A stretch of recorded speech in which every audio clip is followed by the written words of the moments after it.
এ দুনিয়ার মুসলমান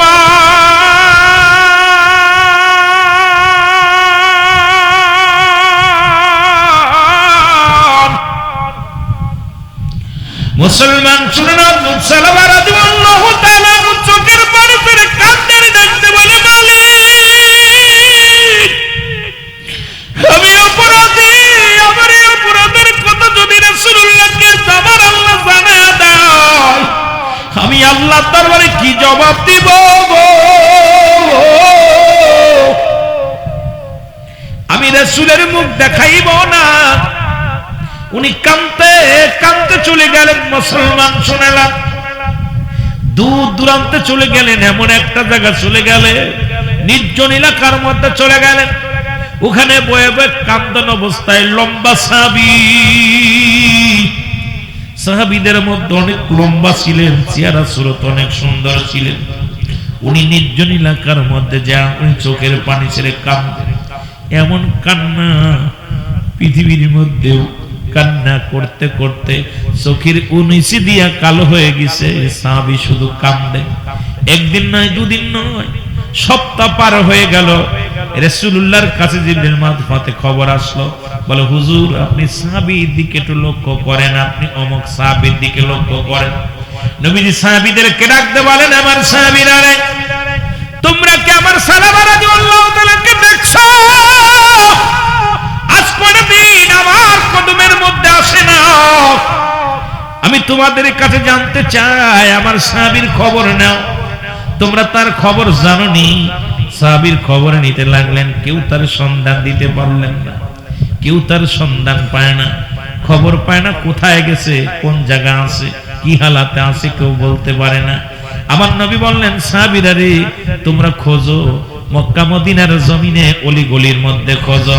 আমার সাহাবী তো আমারে থুয়া থাকতে পারে না, আমার পাগল সাহাবী তো আমার প্রেমের এশকে দেওয়ানা। তাড়াতাড়ি তারে খোঁজো, জোরে জোরে চিল্লায় বলা যাবে না মারহাবা। সাহাবীরা খুঁজে পেলেন না, সাহাবীরা খুঁজে পেলেন না। আল্লাহর নবী এসে হুকুম দিলেন হযরত উমর ফারুক রাদিয়াল্লাহু তাআলা আনহুকে। হযরত উমর ফারুককে ডাকতে বললেন, হে উমর, শোনো, তোমাকে আমি একটা হুকুম দিতেছি। হুকুমটা হলো, আমার অমুক সাহাবীকে খুঁজে বাইর করো, কোথায় গেছে, কোন হালাত আছে, একটু খবর নাও। হযরত উমর ফারুক রাদিয়াল্লাহু তাআলা আনহু উনিও পাগলের মতো খোঁজা শুরু করলেন, কিন্তু আল্লাহর নবীর সাহাবীর কোনো খোঁজ পেলেন না। খুঁজতে খুঁজতে পাহাড়ি অঞ্চলের মধ্যে গেলেন।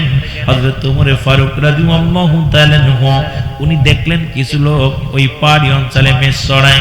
ডাক দিয়ে বলে, রাখালিরা রে, আমি তোমাদের কাছে জানতে চাই, তোমরা কি কেউ হযরত সালামা রাদিয়াল্লাহু তাআলা আনহুকে দেখছো? জোরে জোরে চিল্লায় বলা যাবে না মারহাবা।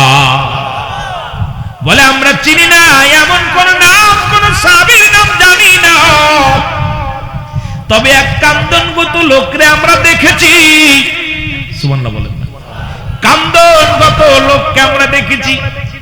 হযরত উমর ফারুক রাদিয়াল্লাহু তাআলা আনহু ডাকতে বলে, ভাই, লোকটা কান্দন অবস্থায় দেখেছেন, লোকটা দেখতে শুনতে কেমন?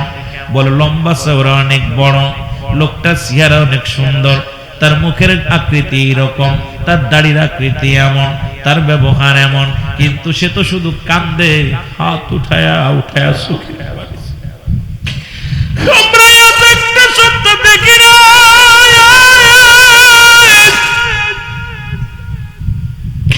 হে ভাই,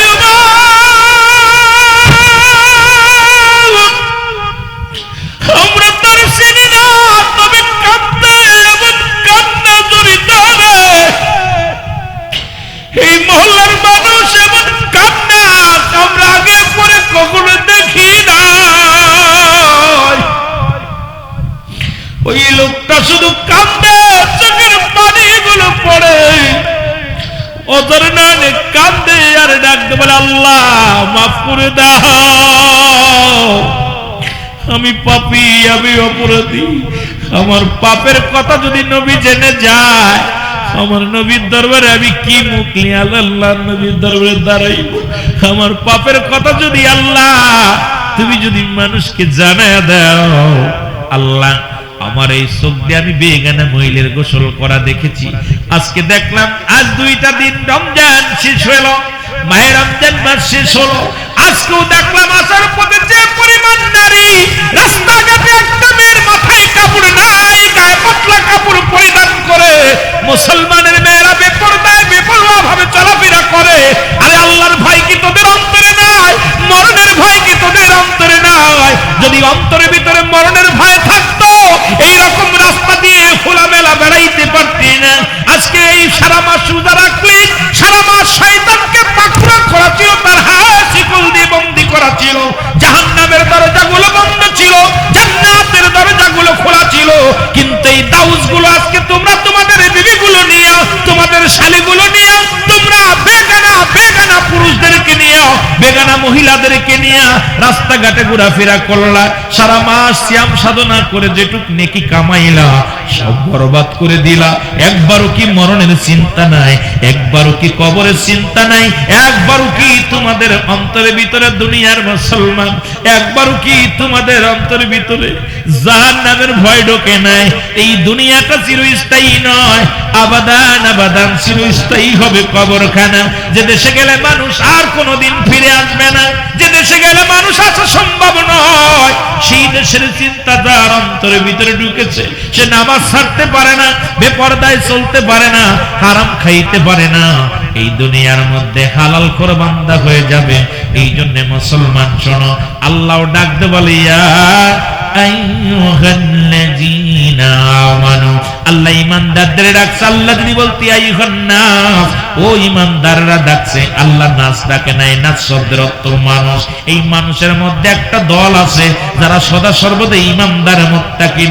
আল্লাহ কয় শুনে নাও, শুনে নাও ঈমানদারেরা, বিশ্বাসীরা শোনো, আদখুলু ফিস সিলমি কাফা, পরিপূর্ণভাবে প্রবেশ করো, দাখিল হও কিসের মধ্যে? ইসলামের মধ্যে।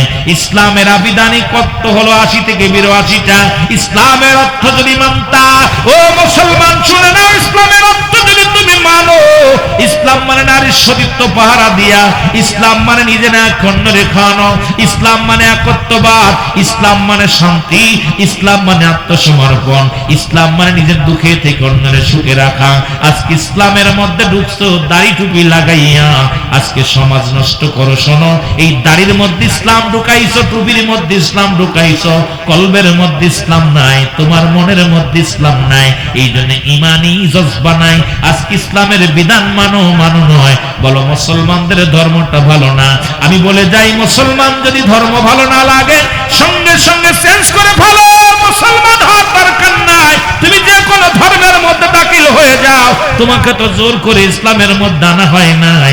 ইসলামের মধ্যে আসলে ইসলামের বিধান মানা লাগবে। জোরে জোরে চিল্লায় বলেন ঠিক কিনা? ইসলামের মধ্যে ঢুকবা নামে নামে, নামে নামে ইচ্ছামতো নামাজ ছাড়বা, ইচ্ছামতো হজ করবে, ইচ্ছামতো যাকাত দিবা, ইচ্ছা হলে দাড়ি রাখবা, ইচ্ছা করলে দাড়ি ছেড়ে ফেলবা। এ পাইছো কি? পর্দা করবা, বুড়া হইলে নামাজ পড়বো, ভাল লাগে না চলে যা। তোরে কে বলছে মুসলমান হতে? খ্রিস্টান হয়ে যা, ইহুদি হয়ে যা, নাসারা হয়ে যা, দরকার নাই। মুসলমান হয়ে থাকতে লাগলে ইসলামের বিধান মানা লাগবে। যেটা বলেন ঠিক কিনা? নামাজ পড়া লাগবে, শরিয়াতের বিধান মানা লাগবে, ইসলামের বিধান মানা লাগবে। নামাজ, রোজা, হজ, যাকাত, কালেমা, নামাজ, রোজা, হজ, যাকাত, ইসলাম, ঈমান, ইহসান, কালেমা, নামাজ, রোজা, হজ, যাকাত, শরিয়াত, তরিকত, হাকিকত, মারিফাত, এই বিধান মানবি না, তোর মুসলমান থাকার দরকার নাই, হয়ে যাও মুসলিম। যেটা বলেন ঠিক কিনা? দেখেন নাই, কিন্তু দেখা যায় ঈদের জামাতে আগের কাতারে বসে আছেন, ইমাম সাহেবকে সাজেশন দিতেছেন, ইমাম সাহেবকে ধমক দিতেছেন, অথচ আপনি একটা মাস রোজা রাখতে পারেন নাই, তারাবি পড়েন নাই। আপনি কি করেন নাই? রোজা তো রাখেন নাই, তারাবিও করেন নাই, আবার সামনের কাতারও ছাড়েন নাই, ইমাম সাহেবকে সাজেশন দেন। ও মুসলমান শুনে নেন, কিন্তু আজকে আমার সমাজ, আমার জাতি, আজকে সাজেশন দেওয়ার মতো মানুষ আছে, আমল করা মানুষের বড় অভাব। জোরে বলেন ঠিক কিনা? বাংলাদেশে এমন একটা অবস্থান দাঁড়িয়েছে, বন্যওয়ালার অভাব নাই, জান্নেওয়ালার অভাব নাই, মান্যওয়ালার অভাব। জোরে কোন ঠিক কিনা? আরো জোরে বলেন। এ আমার ভাইরা, আমার বন্ধুরা, আমার যে কথা আমি বলতেছিলাম, এই কবিরা গুনাহ মাফের জন্য একটা রাস্তা আছে, আল্লামা কুতুবী রাহমাতুল্লাহ বয়ান করেন। ও দুনিয়ার মানুষ শোনো, পৃথিবীর মধ্যে যত গুনাহ করেছো সমস্ত গুনাহ তুমি যদি মাফ করাইতে চাও, কোথাও জান্নাতের বাগান সংবাদ যদি শুনতে পাও, ওই জান্নাতের বাগানখানে আঁকড়ে ধরে খাস তওবা করবা। কারণ কবরের ভয়, জাহান্নামের ভয়, যে বান্দার অন্তরের ভিতরে মরণের ভয় ঢুকছে, যে বান্দার অন্তরের ভিতরে কবরের ভয় ঢুকছে, যে বান্দার অন্তরের ভিতরে জাহান্নামের ভয় ঢুকিয়া খাস তওবা করে আল্লাহ বলে ডাক দেয়, আমার আল্লাহ দুনিয়া দুনিয়া গুনাহগুলো মাফ করে দেয়। জোরে বলো মারহাবা। মাহফিল দিলেই লাভ, লস নাই। নিয়ত করে শুধু আসছেন, সগীরা গুনাহ মাফ, প্রতিটা কদমে কদম এখানে বসেছেন। কারণ কিয়ামত পর্যন্ত কোন নবী আসবে না। কে আসবে না? নবী আসবে না। কিয়ামত পর্যন্ত নবীদের দরজা বন্ধ, কিয়ামত পর্যন্ত তওবার দরজা খোলা। এই জন্য বেশি বেশি তওবা করবেন। তওবাকারীকে আমার আল্লাহ ভালোবাসে। আপনি বেশি বেশি তওবা করবেন, আর চোখের পানি ছেড়ে কাঁদবেন। তওবা করে এমন ভাবে কাঁদবেন, আল্লাহ আমি অপরাধী, আমি গুনাহগার, আল্লাহর জীবনে যেন পাপ করব না, নামাজ ছাড়ব না, রোজা ছাড়ব না, আপনার হক নষ্ট করব না, বান্দার হক নষ্ট করব না, আল্লাহ এই সমাজের মধ্যে কোনো দুর্নীতি করব না। আল্লাহর কাছে অজার নয়নে চোখের পানি ছেড়ে কাঁদবেন। আমার আল্লাহ যদি ক্ষমা করে দেয় তাহলে আমাদের জীবন ধন্য, আর আল্লাহ যদি ধরে কিয়ামতের ময়দানে বাঁচার কোনো উপায় নাই। জোরে বলেন ঠিক কিনা? একটু মহব্বতের সঙ্গে দুরূদ শরীফ পড়েন। আল্লাহুম্মা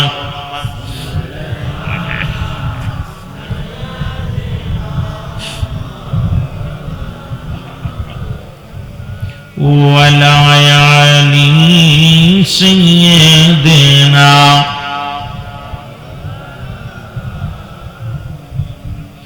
এ মুসলমান, গভীর মনোযোগ। যে কথা আমি বলতেছিলাম, আমাদের এখন কখন মৃত্যু হয়ে যায় কেউ বলতে পারি না। পৃথিবীর মধ্যে আসার একটা সিরিয়াল আছে, যার কোনো সিরিয়াল নাই।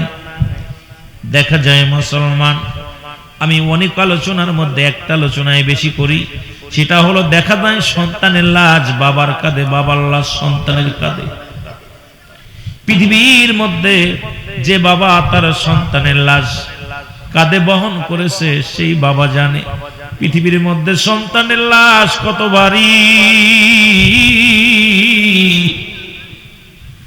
বাবা লাশটা কত ভারী রে মুসলমান। ভাই হইয়া ভাইয়ের লাশ বহনকারী এই আসমান জমিনের মধ্যে এমন ভারী বস্তু আর পাওয়া যায় না গো। এই দুনিয়ার মানুষ শুনে নাও, দিলের কান্ডা লাগা শোনো। মানুষের মৃত্যু হয় দুইটা টাইমে, একটা হলো রাতের বেলা, একটা হলো দিনের বেলা। একজন মানুষ শুনে না, ও বাবা, পৃথিবীর মানুষগুলোর মৃত্যু হয়, পৃথিবীর মানুষগুলোর মৃত্যু হয় হয় রাত্রে না হয় দিনে। আল্লাহ দিন শুরু করেছিলাম, আমার আল্লাহ দিন শুরু করে দিয়েছিল। এই দিনের মধ্যে আমরা যারা জীবিত ছিলাম সারা দিন পার করলাম, মৃত্যুবরণ করি নাই। রাত শুরু করে দিয়েছি, রাত এখন 10টা পার হয়ে গেল, এখনো পর্যন্ত আমরা মৃত্যুবরণ করি নাই। রাতের বাকি অংশ বেঁচে থাকবো কেউ বলতে পারি না। যে কোনো মুহূর্তে আপনার আমার মরণের চিঠি এসে যেতে পারে, যে কোনো মুহূর্তে আপনার আমার বিদায় ঘন্টা বেজে যেতে পারে। কত মানুষের ও ভাই দেখা যায় ঈশার পরে মৃত্যুবরণ করেছে, রাত 11টায় জানাজা হইয়া অন্ধকার কবরে শোয়া দিছে। দেখা যায় রাত 10টার সময় কবরে শোয়া দিছে, রাত 1টার সময় অনেকের কবরে রেখে দিছে। এই দুনিয়ার মধ্যে ইন্তেকালের পরে কেউ আপন নয়। এই দুনিয়া আর নিষ্ঠুর পৃথিবী আপনাকে বিদায় করে দিবে। ছেলে আপনার নয়, মেয়ে আপনার নয়, এই পৃথিবীর কিছুই আপনার নয়। এই জন্য বেশি বেশি আমল করবেন। আমল নামা নিয়ে যদি আপনি কবর যেতে পারেন, আপনার জীবন হবে ধন্য। জোরে জোরে বলেন ঠিক কিনা? একটু জোরে জোরে চিল্লায়া বলা যাবে না আল্লাহু আকবার। মহব্বতের সঙ্গে দুরূদ শরীফ পড়েন। আল্লাহুম্মা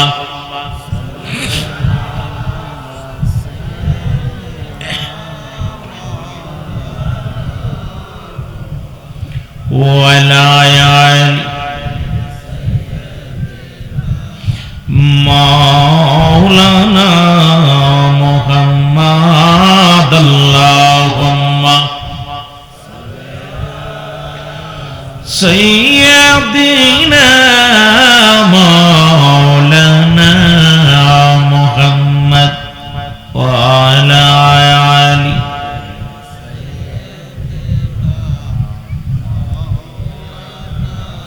ये दुनियार মুসলমান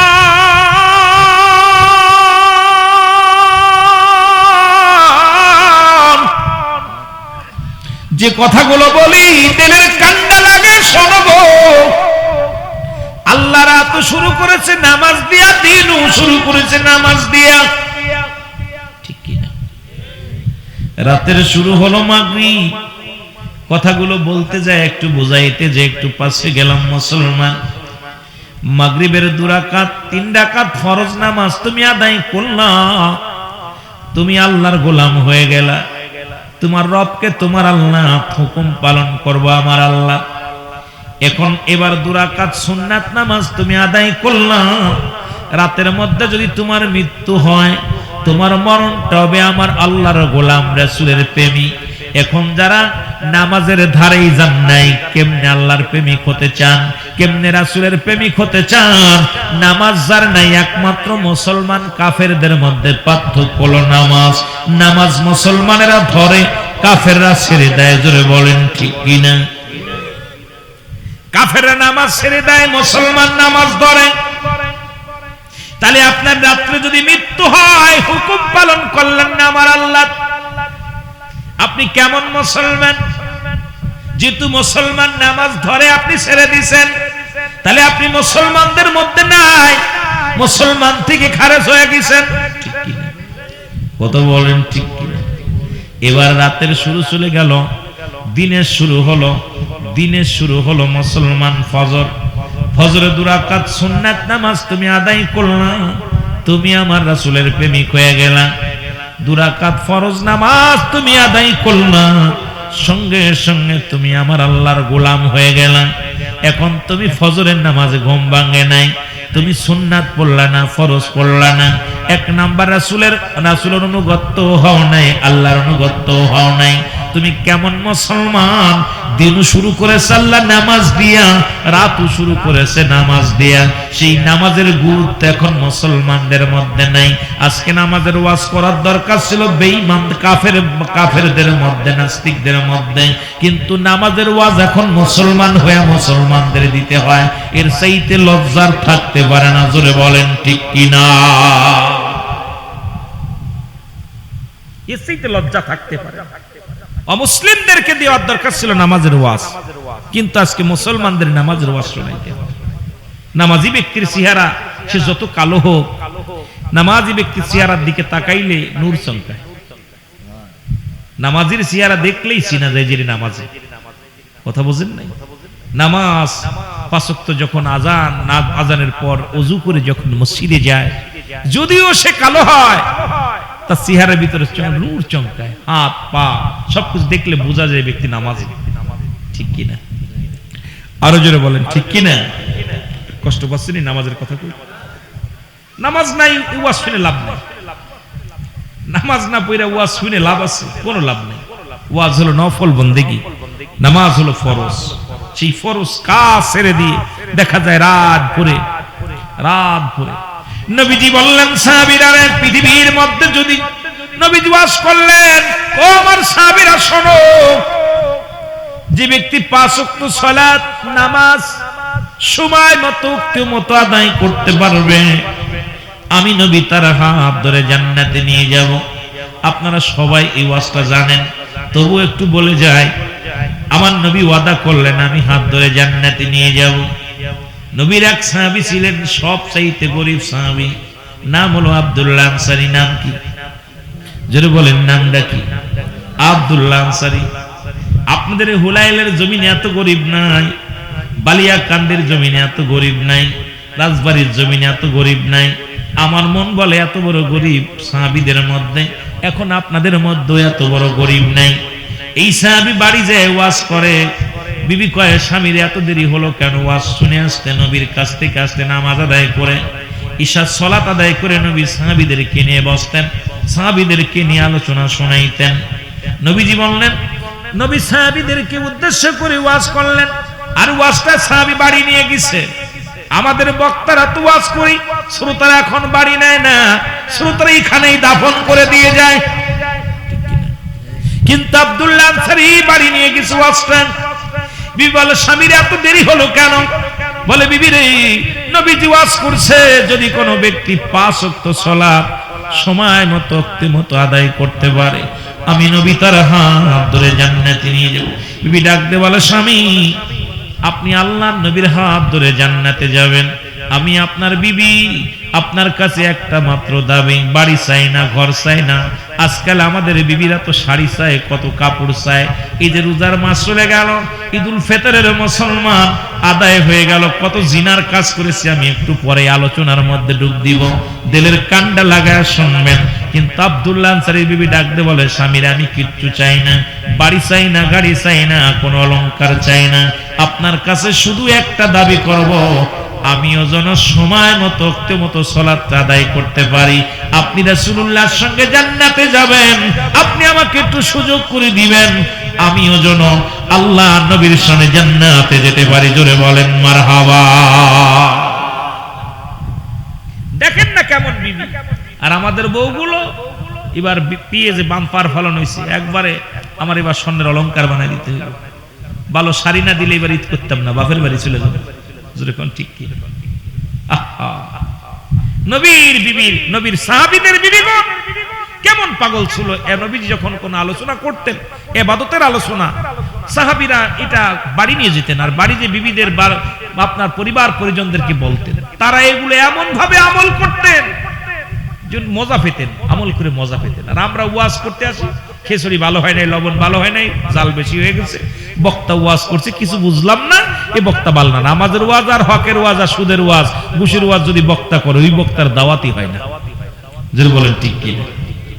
আমি দাওয়াতের জন্য আসি নাই, জিতে একসময় অনেক দাওয়াত খেয়েছি, কথা বুঝেন, অনেক দাওয়াত খেয়েছি।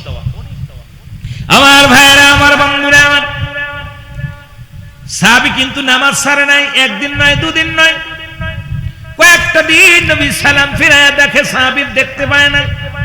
নবী বলেন, আমার সাহাবীরা রে, আমার অমুক সাহাবীকে আমি আজ কয়টা দিন দেখি না, লক্ষ্য করলাম দেখা যায় না। সাহাবীরা বলে, ইয়া রাসূলুল্লাহ, ইয়া হাবিবাল্লাহ, নিশ্চিত ওই সাহাবী কোন দুনিয়ার প্রেমে পড়ে গেছে, নিশ্চিত কোন দুনিয়ার কোন লোভ লালসার মধ্যে পড়ে গেছে। আমার নবী কয়, না না, আমি নিজেই যাব, সাহাবীর বাড়ি যাব, আমি খবর নিব। আল্লাহর নবী চলে গেলেন সাহাবীর বাড়িতে, সালাম দিলেন, আসসালামু আলাইকুম আলাল বাইত। একবার নয়, দুবার নয়, 3-3বার সালাম দিলেন। কোন মুসলমানের বাড়িতে গেলে একবার নয়, দুবার নয়, সালাম দিতে হবে। সালামের জবাব যদি না পাও, ওই বাড়িতে ঢোকার কোনো হুকুম নাই, প্রবেশ করার হুকুম নাই। এখন একটা বাড়ি সালাম নাই, পর্দা নাই। মুসলমানের বাড়িগুলোর মধ্যে বেপরদা, মুসলমানদের বাড়ির মধ্যে কোনো বাগান এখন ই নাই। যদিও ডাক দেন, ভাই অমুক ভাই, হিলাল ভাই বাড়ি আসেননি? হিলাল ভাইয়ের বউ এসে কয়, কে গো? কয়, আমি তো অমুক মিয়া। কয়, ভাইজান আপনার ভাইজান বাড়ি নাই। আরে ভাবি, আপনারা তো ডাকি নাই, ডাকছে হিলাল ভাইরে সালাম দিছে, আপনি কেন সামনে আসলেন? ইসলামের বিধান সব ভুলে গেছি, জাহান্নামের একদম একদম দ্বারের প্রান্তে পৌঁছে গেছি। জোরে বলেন ঠিক কিনা? সালাম দিবেন একবার, দুবার, 3-3বার সালামের জবাব যে বাড়িতে আসবেন, ওই বাড়ি ঢোকার কোনো অনুমতি নাই। কিন্তু আমাদের অবস্থা, সালাম কালাম আছে, কিচ্ছু নাই। সালাম যায় কেমনে বয়া বয়া, পরের বল লগে বয়া বয়া গল্প করে, আরে কেমনে বয়া বয়া, মনে হচ্ছে নিজের বউ। আর ভাবি সাপু আছে, কত আদর করে খাওয়ায়, ভাত বেড়ে বেড়ে খাওয়ায়। এই গোলাম, একবার কি কবরের চিন্তা, মরণের চিন্তা নাই? মরণের চিন্তা যার ভিতরে আছে, এই কাজ করা সম্ভব না। জোরে বলেন ঠিক কিনা? আমার ভাইরা, আমার বন্ধুরা, আমার আওয়াজ মনে হচ্ছে দুর্বল হয়ে গেছে, কষ্ট পাচ্ছেন? ওয়াজ শুরু করি নাই, কেবল কথা বলা শুরু করছি, কথা বোঝেননি? এইটি অবস্থা, মনে হচ্ছে খুব কষ্ট লাগতেছে ওয়াজটা শুনে। উচিত কথা কইলে গরম ভাতে বিলাই বেজার, উচিত কথা কইলে মুখটা বেজার। জোরে কোন ঠিক কিনা? আমার ভাইরা, আমার বন্ধুরা, আমার আব্দুল্লাহ আনসারী তিনবার সালাম পাইলেন কিন্তু উত্তর দিলেন না। নবীজি ফিরে চলে আসলেন, ভিতরে ঢুকলেন না। পিছন থেকে আব্দুল্লাহ আনসারী নবীজিকে সালাম দেয়, আসসালামু আলাইকুম, আসসালাম ইয়া রাসূলুল্লাহ, ওয়া আলাইকুম আসসালাম ইয়া হাবিবাল্লাহ, ওয়া আলাইকুম আসসালাম ইয়া রাহমাতাল লিল আলামিন। জোরে জোরে চিল্লায় বলা যাবে না আল্লাহু আকবার। নবী প্রেম সুধা পান কর সবে মন, বেদনা যতনা জুরাইবে। মারহাবা বলেন। নবীজির আলোচনা, নবীর প্রেমের আলোচনা শুনলেই মজা লাগে, প্রাণ ঠান্ডা হয়ে যায়। যেন বলেন ঠিক কিনা? নবী প্রেম সুধা পান কর সবে মন, বেদনা যতনা জুরাইবে। এ দুনিয়ার মুসলমান,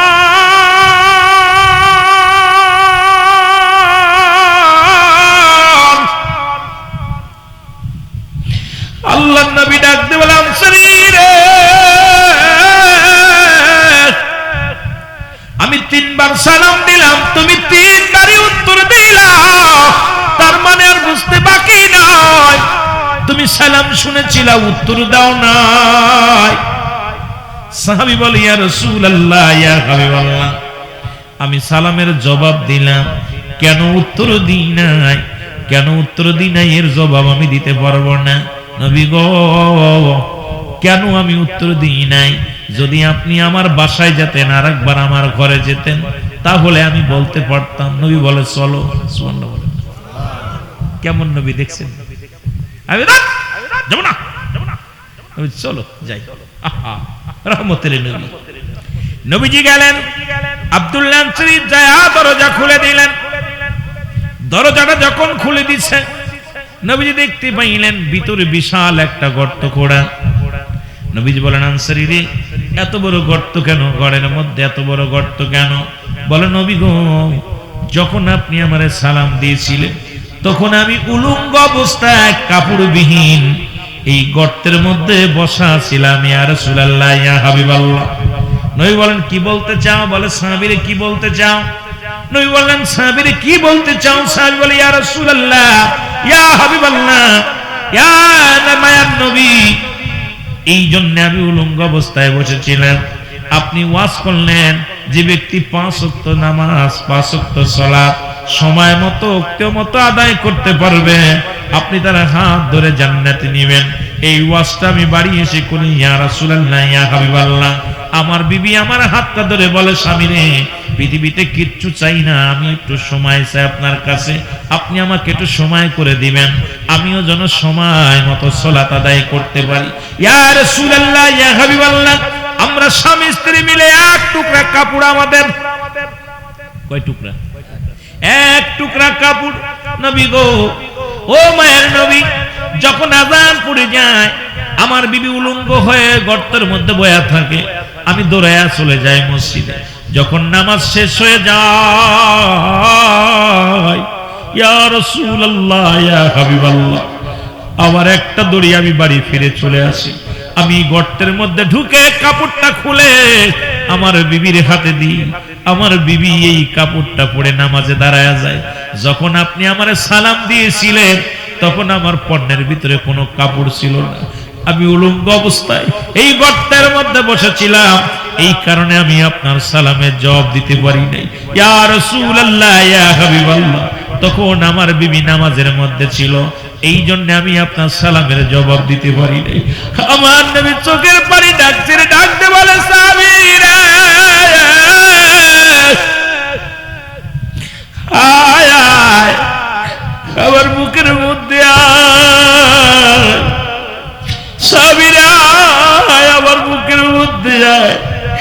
আমি নবী জবাব দিলাম, আমি নবী কথা দিলাম, ইয়াউমুল কিয়ামতের ময়দানে তোদের স্বামী স্ত্রী দুজনকে নিয়ে আমি জান্নাতের মধ্যে যাব। এক টুকরা কাপড় দিয়া স্বামী স্ত্রী নামাজ আদায় করে, তবু নামাজ ছাড়ে নাই। আজকে আমি এই জন্য বলে যাই, এই রাজবাড়ির জমিনে এত গরিব মানুষ নাই যে ভিক্ষা করে খায় তারও 3-4টা টুকরা কাপড় আছে, যে বাড়ি বাড়ি ভিক্ষা করে খায় তারও 2-4টা টুকরা কাপড় আছে। তাহলে নামাজ ছেড়ে দিয়ে আমার আল্লাহর দরবারে কোনো জবাব দেওয়া সম্ভব হবে না। আমি রাজবাড়ী জেলার ভাইদেরকে বলি, বালিয়াকান্দি থানার ভাইদেরকে বলি, উলাইলের জমিনের ভাইদেরকে আমি বলি, বাঁচার কোনো পথ নাই। যদি আমার আল্লাহ ক্ষমা করে তাহলে বাঁচতে পারবো, নয়তো বিপদের কোনো শেষ নাই। জোরে বলেন ঠিক কিনা? আমার মরণ আসিবে কখন কেউ তো জানি না। আমার এই আমি চলে যাব, আমায় তোমরা ভুইলা যাইও না। আমি চলে যাব, আমায় তোমরা না। আমার মরণ আসিবে কখন কেউ তো জানি না। বলেন মরণ আসিবে। এই পৃথিবী চিরদিন থাকার জায়গা নয়, অন্ধকার কবর যে তোমার আসল ঠিকানা রে মানুষ। অন্ধকার কবর যে তোমার আসল ঠিকানা। আমি চলে যাব, আমায় তোমরা ভুইলা যাইও না। আমি চলে যাব না। আমার মরণ আসিবে কখন কেউ তো জানি না। আমার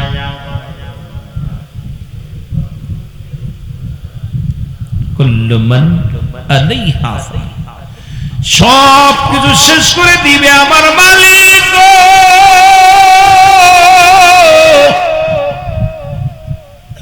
কুল্লু মান আলাইহা, সব শেষ করে দিবে কে? আল্লাহ। জোরে বলুন না, কে দিবে? আল্লাহ বলে, বন্ধুরা শুইনা লও গো,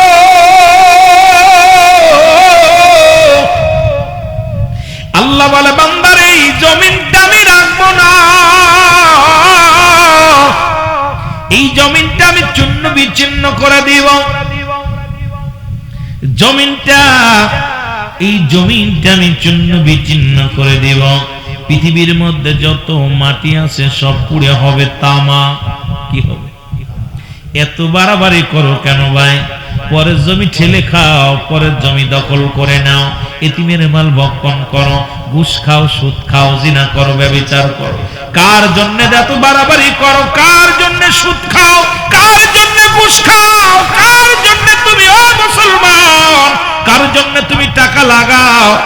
কার জন্য তুমি এত বাড়াবাড়ি করো রে মুসলমান? আল্লাহ কয় বান্দারে এই জমিনটা আমি রাখবো না, জমিনটা আমি চূর্ণ বিচ্ছিন্ন করে দিব।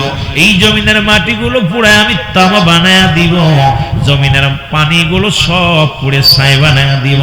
যেদিন কিচ্ছু বলতে কিচ্ছু থাকবে না, সেদিন থাকবো শুধু আমি আল্লাহ। আমি থাকবো আমার নবীর ভালোবাসা নিয়ে। ও মুসলমান শুনে নাও, সুতরাং যেদিন থাকবে শুধু আমার আল্লাহ, আল্লাহ থাকবে হাবিবের ভালোবাসা নিয়ে। আর সেই নবীর প্রেমটা আমাদের দরকার, আল্লাহর গোলামি করার দরকার আছে কি না? সব শেষ করে দিবে কে? একটু জোরে চিল্লায় বলেন কে? এই যে জমিন, কত মানুষের হাতাল ঠেলতে যায়, দেখেন লাঙ্গল তো খালি হাতাল ঠেলে, একদল আছে খালি হাতাল কুবায়, খালি জমি বাড়ায়। ঠিক কি? পরে জমি ঠেলে ঠেলে এমন ঠেলা ঠেলছে রে বা, কত বুঝেননি? লাঙ্গল বেকা কইরা দূরে দূরে ভিতরে ঠেলে নিয়ে চলে যাচ্ছে। এ ভাই, জমিনের মধ্যে জমিনটা তো আল্লাহ রাখবে না, এটাও শেষ করে দিবে, পানি শেষ করে দিবে, সব কিছু শেষ করে দিবে কে? আর একটু জোরে বলো না কে? আল্লাহ। থাকবে কে? জোরে বলেন থাকবে কে? জোরে বলেন থাকবে কে? পাঠাইছে কে? মারবে কে? হায়াতের মালিক কে? সেই আল্লাহর গোলামি করার দরকার আছে কি না? আরো জোরে বলেন না, আছে কি না? বড় কষ্ট হয়, তখনই বড় কষ্ট।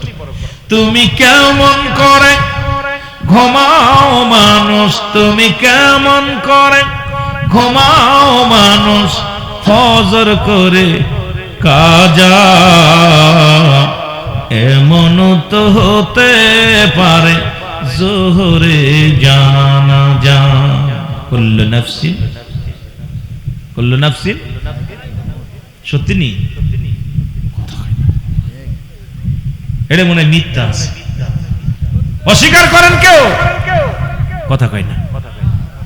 আমি তো জাকের কষ্ট লাগতেছে, কষ্ট লাগতেছে। আহা কি করলাম, কি করছি, দাড়িগুলো পাক ধরছে, যে কোনো মুহূর্তে ডাক আসতে পারে। আমার সিটি আসতেছে বারবার, সতর্ক হও, সতর্ক হও আমার ভাইয়েরা, আমার বন্ধুরা। তাহলে নামাজ এই বালিয়াকান্দির জমিনে কেউ সারার মতো উপায় নাই, রাজবাড়ির জমিনে কেউ সারার মতো গতি নাই, সারার সম্ভাবনা নাই। আসলে আমাদের অন্তরের ভিতরে ভয় নাই। যদি ভয় থাকতো আল্লাহর নবীর এক সাহাবী হযরত সালাবা, ও মুসলমান শুনে নাও, একটু আলোচনা করে আসি। হযরত সালাবা রাদিয়াল্লাহু তাআলা আনহু একটু কথাগুলো বললে আপনি বুঝতে পারবেন। আল্লাহর নবীর একজন প্রিয় সাহাবী ছিল মুসলমান। হঠাৎ করে আবার একটু দূরে চলে গেলাম। উনি যাইতেছিলেন, রাস্তা দিয়ে যাইতেছিলেন, পল্লীর মধ্যে প্রবেশ করলেন। হঠাৎ দেখতে পাইলেন একটা মেয়ে গোসল করে। বেগানা মহিলা, যাদের চেহারা দেখা হারাম, যাদের বিয়ে করা জায়েজ। শুনে নাও, শুনে নাও, শুনে নাও, এইরকম একজন মহিলা গোসল করতেছিলেন। আর বাতাস আসলো, বাতাস আসিয়া পর্দা সরে গেল। আর হযরত সালাবা রাদিয়াল্লাহু তাআলা আনহু ওনার কি নজরে পড়ে গেলেন। উনি দেখতে পাইলেন মহিলাটাকে, দেখতে পাইলেন গোসল করা অবস্থায়।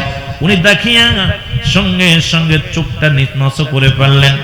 দাঁড়ায়া চিন্তা করে, আমার আল্লাহ, ও আমার আল্লাহ, আমি ভুল করে ফেললাম, আমি গুনাহগার হয়ে গেলাম।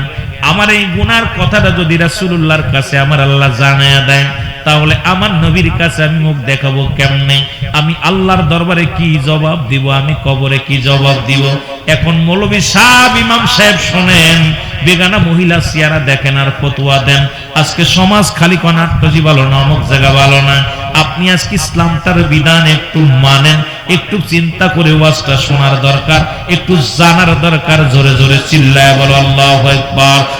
আমি পাপী অপরাধী, মওলা তোমার দয়া চাই, বলে না আমি পাপী অপরাধী, মওলা তোমার দয়া।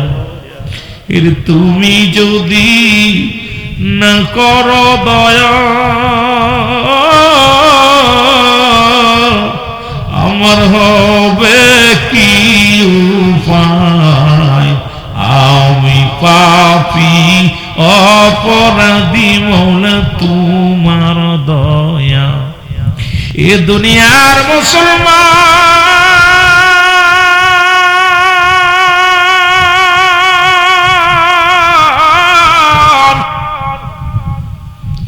মুসলমান শুনে না, সালাবা রাদিয়াল্লাহু তাআলা চোখের পানি ফেলে কাঁদতে দেখতে বলে, মালিক, আমি অপরাধী, আমার এই অপরাধের কথা যদি রাসূলুল্লাহকে আমার আল্লাহ জানায় দেয়, আমি আল্লাহর দরবারে কি জবাব দিব গো? আমি রাসূলের মুখ দেখাইব না। উনি কাঁদতে কাঁদতে চলে গেলেন। মুসলমান শুনেলাম, দূর দূরান্তে চলে গেলেন, এমন একটা জায়গা চলে গেলেন, নির্জন এলাকার মধ্যে চলে গেলেন। ওখানে বয়ে বয়ে কান্দন অবস্থায় লম্বা সাহাবী, সাহাবীদের মধ্যে অনেক লম্বা ছিলেন, চেহারা সুরত অনেক সুন্দর ছিলেন। উনি নির্জন এলাকার মধ্যে যা উনি চোখের পানি ছেড়ে কাঁদেন। এমন কান্না পৃথিবীর মধ্যেও কান্না করতে করতে চোখের উনিশি দিয়া কালো হয়ে গেছে। সাহাবী শুধু কান্দে। একদিন নয়, দুদিন নয়, সপ্তাহ পার হয়ে গেল। রাসূলুল্লাহর কাছে জিবরিল মারফতে খবর আসলো, বলে হুজুর, আপনি সাহাবীর দিকে একটু লক্ষ্য করেন, আপনি অমুক সাহাবীর দিকে লক্ষ্য করেন। নবীজি সাহাবীদেরকে ডাকতে বলেন, আমার সাহাবীরা রে, তোমরা কি আমার সালাবা রাদিয়াল্লাহু তাআলাকে দেখছো? আজ কোনদিন আমার কদমের মধ্যে আসে না। আমি তোমাদের কাছে জানতে চাই, আমার সাহাবীর খবর নাও। তোমরা তার খবর জানোনি? সাহাবীর খবর নিতে লাগলেন, কেউ তার সন্ধান দিতে পারলেন না, কেউ তার সন্ধান পায় না, খবর পায় না, কোথায় গেছে, কোন জায়গা আছে, কি হালাতে আছে, কেউ বলতে পারে না। আমার নবী বললেন, সাহাবীরা রে, তোমরা খোঁজো, মক্কা মদিনার জমিনে অলি গলির মধ্যে খোঁজো। আমার সাহাবী তো আমারে থুয়া থাকতে পারে না, আমার পাগল সাহাবী তো আমার প্রেমের এশকে দেওয়ানা, তাড়াতাড়ি তারে খোঁজো, জোরে জোরে চিল্লায়া বলা যাবে না মারহাবা। সাহাবীরা খুঁজে পেলেন না, সাহাবীরা খুঁজে পেলেন না। আল্লাহর নবী এসে হুকুম দিলেন হযরত উমর ফারুক রাদিয়াল্লাহু তাআলা আনহুকে। হযরত উমর ফারুককে ডাকতে বললেন, হে উমর, শোনো, তোমাকে আমি একটা হুকুম দিতেছি। হুকুমটা হলো, আমার অমুক সাহাবীকে খুঁজে বাইর করো, কোথায় গেছে, কোন হালাত আছে, একটু খবর নাও। হযরত উমর ফারুক রাদিয়াল্লাহু তাআলা আনহু উনিও পাগলের মতো খোঁজা শুরু করলেন, কিন্তু আল্লাহর নবীর সাহাবীর কোনো খোঁজ পেলেন না। খুঁজতে খুঁজতে পাহাড়ি অঞ্চলের মধ্যে গেলেন। হযরত উমর ফারুক রাদিয়াল্লাহু তাআলা আনহু উনি দেখলেন কিছু লোক ওই পাহাড়ি অঞ্চলে মেষ চড়ায়।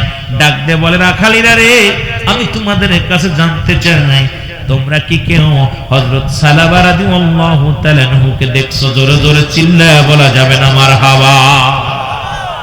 বলে, আমরা চিনি না, এমন কোন নাম, কোন সাহাবীর নাম জানি না, তবে এক কান্দনগত লোকরে আমরা দেখেছি। সুবহানাল্লাহ বলেন না? কান্দনগত লোককে আমরা দেখেছি। হযরত উমর ফারুক রাদিয়াল্লাহু তাআলা আনহু ডাকতে বলে, ভাই, লোকটা কান্দন অবস্থায় দেখেছেন, লোকটা দেখতে শুনতে কেমন?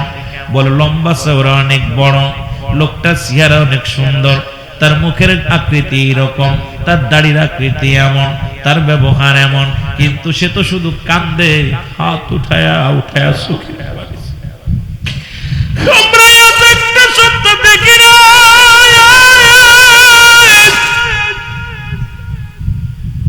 হে ভাই,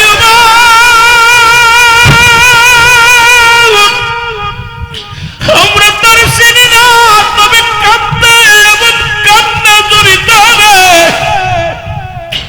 এই মহল্লার মানুষ এমন কান্না আমরা আগে পরে কখনো দেখি না। ওই লোকটা শুধু কান্দে, চোখের পানিগুলো পড়ে, ওদের নামে কান্দে আর ডাকতে বলে, আল্লাহ মাফ করে দাও, আমি পাপী, আমি অপরাধী, আমার পাপের কথা যদি নবী জেনে যায়, আমার নবীর দরবারে আমি কি মুখ নিয়ে আল্লাহর নবীর দরবারে দাঁড়াইব? আমার পাপের কথা যদি আল্লাহ তুমি যদি মানুষকে জানায় দাও, আল্লাহ আমার এই চোখ দিয়ে আমি বেগানা মহিলার গোসল করা দেখেছি। আজকে দেখলাম, আজ 2টা দিন রমজান শেষ হলো, মাহে রমজান মাস শেষ হলো, আজকেও দেখলাম আসার পথে যে পরিমাণ নারী রাস্তাঘাটে, একটা মেয়ের মাথায় কাপড় নাই, গায়ে পাতলা কাপড় পরিধান করে মুসলমানের মেয়েরা বেপরদায় বেপরোয়া ভাবে চলাফেরা করে। আরে আল্লাহর ভয় কি তোদের অন্তরে নাই? মরণের ভয় কি তোদের অন্তরে নাই? যদি অন্তরের ভিতরে মরণের ভয় থাকতো, এইরকম রাস্তা দিয়ে খোলামেলা বেড়াইতে পারতি না। আজকে এই সারা মাস রোজা রাখলি, সারা মাস শয়তানকে পাকড়া করা ছিল, তার হাত শিকল দিয়ে বন্দী করা ছিল, জাহান্নামের দরজাগুলো বন্ধ ছিল, জান্নাতের দরজাগুলো খোলা ছিল। কিন্তু এই দাউসগুলো আজকে তোমরা তোমাদের বিবিগুলো নিয়ে, তোমাদের শালীগুলো নিয়ে, তোমরা বেগানা বেগানা পুরুষদেরকে নিয়ে, বেগানা মহিলাদেরকে নিয়ে রাস্তাঘাটে ঘোরাফেরা করলা, সারা মাস সিয়াম সাধনা করে যেটুক নেকি কামাইলা সব বরবাদ করে দিলা। একবারও কি মরণের চিন্তা নাই? একবারও কি কবরের চিন্তা নাই? একবারও কি তোমাদের অন্তরের ভিতরে দুনিয়ার মুসলমান, একবারও কি তোমাদের অন্তরের ভিতরে জাহান্নামের ভয় ঢোকে নাই? এই দুনিয়াটা চিরস্থায়ী নয়, আবাদান আবাদান চিরস্থায়ী হবে কবরখানা। যে দেশে গেলে মানুষ আর কোনোদিন ফিরে আসবে না, যে দেশে গেলে মানুষ আসা সম্ভব নয়, সেই দেশের চিন্তা যার অন্তরের ভিতরে ঢুকেছে, সে নামাজ ছাড়তে পারে না, বেপরদায় চলতে পারে না, হারাম খাইতে পারে না, এই দুনিয়ার মধ্যে হালাল করে বান্দা হয়ে যাবে। এই জন্য মুসলমান শোনো, আল্লাহ ডাকতে বলে, ইয়া আইয়ুহাল্লাযীনা আমানু আল্লাহ ঈমানদারদের ডাকছে। আল্লাহ যদি বলতে আইয়ুহান নাস, ও ঈমানদাররা ডাকছে, আল্লাহ নাস ডাকে নাই। নাস শব্দের অর্থ মানুষ। এই মানুষের মধ্যে একটা দল আছে যারা সদা সর্বদা ঈমানদার মুত্তাকিন। আল্লাহ কয় শুনে নাও ঈমানদারেরা, বিশ্বাসীরা শোনো, আদখুলু ফিস সিলমি কাফা, পরিপূর্ণভাবে প্রবেশ করো, দাখিল হও কিসের মধ্যে? ইসলামের মধ্যে। ইসলামের আবিধানিক অর্থ হলো 80 থেকে 82টা। ইসলামের অর্থ যদি মানতা, ও মুসলমান শুনে নাও, ইসলামের অর্থ যদি তুমি মানো, ইসলাম মানে নারীর সতীত্ব পাহারা দিয়া, ইসলাম মানে নিজে না খণ্ড রেখানো, ইসলাম মানে একত্ববাদ, ইসলাম মানে শান্তি, ইসলাম মানে আত্মসমর্পণ, ইসলাম মানে নিজের দুঃখে থেকে অন্যের সুখে রাখা। আজকে ইসলামের মধ্যে ঢুকছো দাড়ি টুপি লাগাইয়া, আজকে সমাজ নষ্ট করো। শোনো, এই দাড়ির মধ্যে ইসলাম ঢুকাইছো, টুপির মধ্যে ইসলাম ঢুকাইছো, কলবের মধ্যে ইসলাম নাই, তোমার মনের মধ্যে ইসলাম নাই। এই জন্য ইমানি জজবা নাই। আজকে ইসলামের বিধান মানো নয়, বলো মুসলমানদের ধর্মটা ভালো না। আমি বলে যাই, মুসলমান যদি ধর্ম ভালো না লাগে, সঙ্গে সঙ্গে চেঞ্জ করে ভালো মুসলমান হওয়ার দরকার নাই। তুমি যে কোনো ধর্মের মধ্যে দাখিল হয়ে যাও, তোমাকে তো জোর করে ইসলামের মধ্যে আনা হয় নাই। ইসলামের মধ্যে আসলে ইসলামের বিধান মানা লাগবে। জোরে জোরে চিল্লায় বলেন ঠিক কিনা? ইসলামের মধ্যে ঢুকবা নামে নামে ইচ্ছা মতো নামাজ ছাড়বা, ইচ্ছা মতো হজ করবে, ইচ্ছা মতো যাকাত দিবা, ইচ্ছা হলে দাড়ি রাখবা, ইচ্ছা করলে দাড়ি ছেড়ে ফেলবা। এ পাইছো কি? পর্দা করবা, বুড়া হইলে নামাজ পড়বো, ভাল লাগে না চলে যা। তোরে কে বলছে মুসলমান হতে? খ্রিস্টান হয়ে যা, ইহুদি হয়ে যা, নাসারা হয়ে যা, দরকার নাই। মুসলমান হয়ে থাকতে লাগলে ইসলামের বিধান মানা লাগবে। যেটা বলেন ঠিক কিনা? নামাজ পড়া লাগবে, শরীয়তের বিধান মানা লাগবে, ইসলামের বিধান মানা লাগবে। নামাজ, রোজা, হজ, যাকাত, কালেমা, নামাজ, রোজা, হজ, যাকাত, ইসলাম, ঈমান, ইহসান, কালেমা, নামাজ, রোজা, হজ, যাকাত, শরীয়ত, তরিকত, হাকিকত, মারিফাত। এই বিধান মানবি না, তোর মুসলমান থাকার দরকার নাই, হয়ে যাও মুসলিম। যেটা বলেন ঠিক কিনা? ডাকছে কে? তো কত বড় মানুষ কবরের ভয় না থাকলে। গতকালকে দেখলাম নেটের মধ্যে, আপনারা মনে হয় দেখছেন, দেখলাম ভারতের কিছু ভণ্ড, ভারতের ভিতরে ইন্ডিয়ার মধ্যে কিছু যুবক এই টিকটক নাকি কয়, মোবাইলে টিকটক করে না, বদমাইশ গুলো কবর নিয়ে টিকটক করতে গেছে।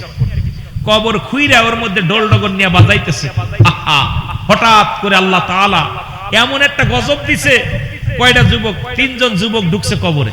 যে কবরে কি হয় দেখার জন্য একদম মোবাইলে ভিডিও করে আর ভিতরে ঢুকছে। আজকে নেটের মধ্যে, কাল করে দেখলাম নেটের মধ্যে ঢুইকা, হঠাৎ করে আল্লাহ চারিদিকে বিদ্যুৎ চলে গেছে। বিদ্যুৎ যাওয়ার পর উপর থেকে বিশাল গজব, যেমন গজব দিয়েছিল লূত আলাইহিস সালামের জামানায়, যেমন দিয়েছিল লূত আলাইহিস সালামের বিবি বায়লার। যখন লূত আলাইহিস সালামের বিবির নাম ছিল বায়লার, বদমাইশ, পৃথিবীর মধ্যে বদকার একটা মহিলা। আবার হযরত নূহ আলাইহিস সালামের বিবিও ছিল এরকম বদকার। কথা বুঝেননি আমার বাবারা? অনেক নবীর বিবিরাও ছিল ওরম অসভ্য। পৃথিবীর ইতিহাসে 4 জন মহিলা হলো দুর্দর্শ শয়তান, দুর্দর্শ বেয়াদব, দুর্দর্শ খারাপ মহিলা ছিল। তাদের মধ্যে হযরত নূহ আলাইহিস সালামের বিবি ছিল এবং লূত আলাইহিস সালামের বিবি ছিল। লূত আলাইহিস সালামের বিবি ছিল বায়লার। আর মুসলমান শুনে লূত আলাইহিস সালামের, আর নূহ আলাইহিস, আপনার মুসলমান শুনেন নূহ আলাইহিস সালাম ইনার বিবিও ছিল আপনার মূর্তি পূজারী, বালিহা। উনার বিবির নাম ছিল বালিহা, আর লূত আলাইহিস সালামের বিবি ছিল আপনার বাইলর। আমি ওদিকে যাব না, অনেক বিস্তারিত আলোচনা। পৃথিবীর ইতিহাসে এদের মতো নগণ্য আরেকজন ছিল আবু সুফিয়ানের বিবি, মুসলমান শুনে নেন। এইরকম অসংখ্য মহিলাদের, যারা পৃথিবীর ইতিহাসে সবচাইতে নিকৃষ্ট মহিলা। এই মহিলাগুলো পৃথিবীর ইতিহাসে পাপিষ্ট মহিলা। সেই পাপিষ্ট মহিলাদের আজকে আসতে পথে দেখলাম যে অবস্থা। রাত হয়ে গেছে, কামারখালীর ব্রিজ যখন পার হলাম, দেখলাম ব্রিজের মধ্যে শত শত নারী, কাপড় নাই, বুরকা নাই, কি অবস্থা। এরপরে দেখলাম আপনাদের এই যে আসতে পথে বালিয়াকান্দি, এই বহরপুরে যে অবস্থা দেখে আসলাম, নোংরামি। এগুলো সারা মাস রোজা রাখছে। ওরে জিগাইলে ইসলাম মাসিতে ভালো বোঝে, ওরে জিগাইবেন রুল আমিন কি বোঝে? এ বেটা কিছু বোঝে না, ওটা বেটা মানুষ, হুজুর মানুষ, কিছু বোঝে না। কথা বোঝেননি? আর এগুলো তো আমার বউ, আপনার বিবি, আমার বিবি, আমার মেয়ে, আপনার মেয়ে। কিন্তু তুমি মৌলবী তসবিহ টিপতেছো মসজিদে বয়া বয়া, সুবহানাল্লাহ সুবহানাল্লাহ, একদম সোড়ায়ে ফেরেশতা দাঁত সব কটা খুলে ফেলবে। বেয়াদব! নিজের বউ বেপরদায় নিয়ে মানুষকে দেখাইতেছে। এর মতো বেকুব পৃথিবীর মধ্যে, এর মতো বেকুব আর পৃথিবীতে থাকতে পারে না। নিজের বউডারে সাজাইয়া একদম জর্জের প্রতিমা, ওই যে আপনার মূর্তির মতো সাজাইয়া লিপস্টিক মাখাইয়া রাস্তা দিয়ে ঘুরাইতেছে। সারা বছর রোজা রাখছিল। মাস্টার ইবলিস কত কষ্টের মধ্যে ছিল, ইবলিসেরও হার মানছে। জোরে বলেন ঠিক কিনা? ইবলিসেরও হার মানছে। এই হলো আমার দেশ, যে দেশে 90%, 92%, 95% মুসলমান। এই দেশে পর্দার ওয়াজ কেমনে করব? পর্দার ওয়াজ করলে আমার কালকে পুলিশে গ্রেফতার করবে। হয়তো যাওয়ার পথেই বালিয়াকানি দাঁড়ায় আছে পুলিশ তোরে ধরার জন্য। কথা বুঝেন? আর এমনও কিছু নিকৃষ্ট কিছু পুলিশ আছে, কষ্ট হয় বললে কোন হুজুরি কথা বলে না। ওই রোজার ভিতরে আমি আমার মাদ্রাসার ছাত্রদের জন্য কিছু কিতাব কিনতে গেছি। মাগুরা টাউন থেকে আমি 2 কিলো দূরে, টাউনের ভিতরে। আমি আশ্চর্য হয়ে গেছি, একজনের বাইকটা সে নিয়ে গেলাম, যে ভাই একটু বাইকটা দেন, আমি একটু 2টা কিতাব নিয়ে আসি। কিছু লাল কায়দা আর জামালুল আপনার নুজাতুল কারি, আর মনে হয় কিছু সহজ নুরানি কায়দায় কিছু কিতাব, কিছু 2টা কোরআন শরীফ। এগুলো কিনে কেবল দাঁড়াইছে, দোকানের পাশে দাঁড়াইছে। এক পুলিশ সালাম দিয়েছে, হিন্দু, নাম হচ্ছে শুভ সরকার। নাম কি? শুভ সরকার। অধিকাংশ ডিপার্টমেন্টের বড় বড় হেড হলো হিন্দু, যারা মুসলমানদের দেখলে তাদের গায়ের পশম খারিয়ে যায়, তাদের ইজ্জত বেইজ্জতি করার জন্য উঠে পড়ে লাগছে। এই কথাগুলো আমি বললে আপনাদের গায়ে অনেকে লাগবে, কষ্ট লাগবে। উনি আমাকে বলল, আমি বললাম ভাই গাড়ি কার? আমি গাড়িটা নিয়ে আসছি, আমি 2টা কিতাব আনতে এসেছি। অনুরোধ করলাম, দাদা ভাই আমি এখন ইফতারের আর মাত্র 5 মিনিট 6 মিনিট টাইম আছে, আমি চলে যাব। তা দেখলাম 5 জন ব্যক্তির গাড়িটা আটক করছে, 5টায় হুজুর টাইপের, দাড়ি টুপি নিয়ে যাবে, 5টারে ধরছে। ধরা অনুরোধ করলাম কত, যে ভাই গাড়ি সব আছে, কাগজপাতি সব আছে, ওকে আছে, হেলমেটটা নেই। আমি তো পরের গাড়ি চেয়ে নিয়ে এসেছি। ধরার সঙ্গে সঙ্গে মামলা দিয়ে দিল। তা আমি আশ্চর্য হয়ে গেলাম। পরে এক মুসলমান পুলিশ আসছে, ইদ্রিস আলী নাম না কি নাম যেন, উনি বলতেছে আমার ভাইজান মনে কষ্ট পেয়েন না, উনি এমন বড় নাস্তিক, মুসলমানদের দেখলে উনি মুসলমানদেরকে মামলা, হয়রানি, বিয়াদ, যত কষ্ট এই থানায়, শুধু এই জায়গা না, যত মুসলমান দাড়িওয়ালা টুপিওয়ালা দেখলেও নির্যাতন করে, ওর অভ্যাস এটা। তাহলে বোঝা গেল আজকে সত্য কথা বলার সঙ্গে সঙ্গে এমনও কিছু পণ্ডিত আছে, বসে আছে, পর্দার ওয়াজ করা যাবে না, আপনার ঘুষের ওয়াজ করা যাবে না, সুদের ওয়াজ করা যাবে না, জিনার ওয়াজ করা যাবে না, খালি ওনাদের তেল মারো ওয়াজ চলবে না। কারণ মরতে হবে, বাতিলের কাছে মাথা নত করা যাবে না। জোরে বলেন ঠিক কিনা? কি কোন দল করলো দেখার বিষয় না, মরতে হবে। আশ্চর্য হয়ে যায় মাঝে মাঝে। আবার এমনও পুলিশ আছে তাহাজ্জুদের নামাজ পড়ে, এমনও পুলিশ আছে আমার ড্রাইভারের কাছে 10 টাকা ঘুষ নেয়, কয় হুজুর 10 টাকা দেন। কথা বুঝেন? আমার কাছে না চাইলে হুজুরের কাছে। এগুলো কারণ কিয়ামতের আলামত, অবস্থা খুব খারাপ। আজকে আমরা জবান বন্ধ, প্রতিটা গ্রামে মহল্লায় গাঁজা, মদ, ইয়াবা যেভাবে ধরছে, ভাইরাস ধরছে। মাদক সেবন এমন ভাবে ধরছে যে আমার জাতি, আমার সমাজটাকে শেষ করে দিচ্ছে। ওয়াজের ময়দানে লোক নাই, তাবারক করছেন লোক নাই। যদি এখানে গান হতো, আল্লাহর কসম এখানে মানুষ ধরতো না। জোরে বলেন ঠিক কিনা? কিছু গানের দরকার নেই। ই গান আছে না, ওই যে আপনার গাজীর গান না কি কয়, এই গাজীর গান যদি হতো, রুহুল আমিনের লাগতো না, তাবু লাগতো না, কিছু লাগতো না, খালি আইয়া পরের খড় চুরি করে নিয়ে আসতো, পাঁচার তলে দিয়ে বসার জন্য, ইট নিয়ে চলে আসতো, আয়া বসতো। আইরে গান কত বুঝেন। আর মুসলমান ইমান গেছে গা এরে, ঈদের পরের দিন গান, টিকিট 500 টাকা, কয় 1000 দেখা। কিন্তু ঈদের 2 দিন পরে মাহফিল, সারা বছর রোজা রয়েছি, ক্লান্ত, যেরকম আপনারাও ক্লান্ত আছেন, তারপরে বসছেন মাহফিলে, একটু কথা বলেন না? দুর্বল হয়ে গেছেন? দুর্বল হয়েছেন? একটু কথা বলবেন, শান্তি লাগবে। কারণ শান্তি না, আপনারা শান্তি না দিলে ওয়াজ করবো কি? আপনার ওয়াজ করাই নিতে হয়, বক্তার দিয়ে ওয়াজ করাইতে হয়। যত ভালোবাসা দিবেন বক্তার তত স্পিরিট বাড়বে, বক্তার তখন মন খুলে কথা বলতে পারবে। ঠিক কি না? একটু মহব্বতের সঙ্গে দুরূদ শরীফ পড়েন। আল্লাহুম্মা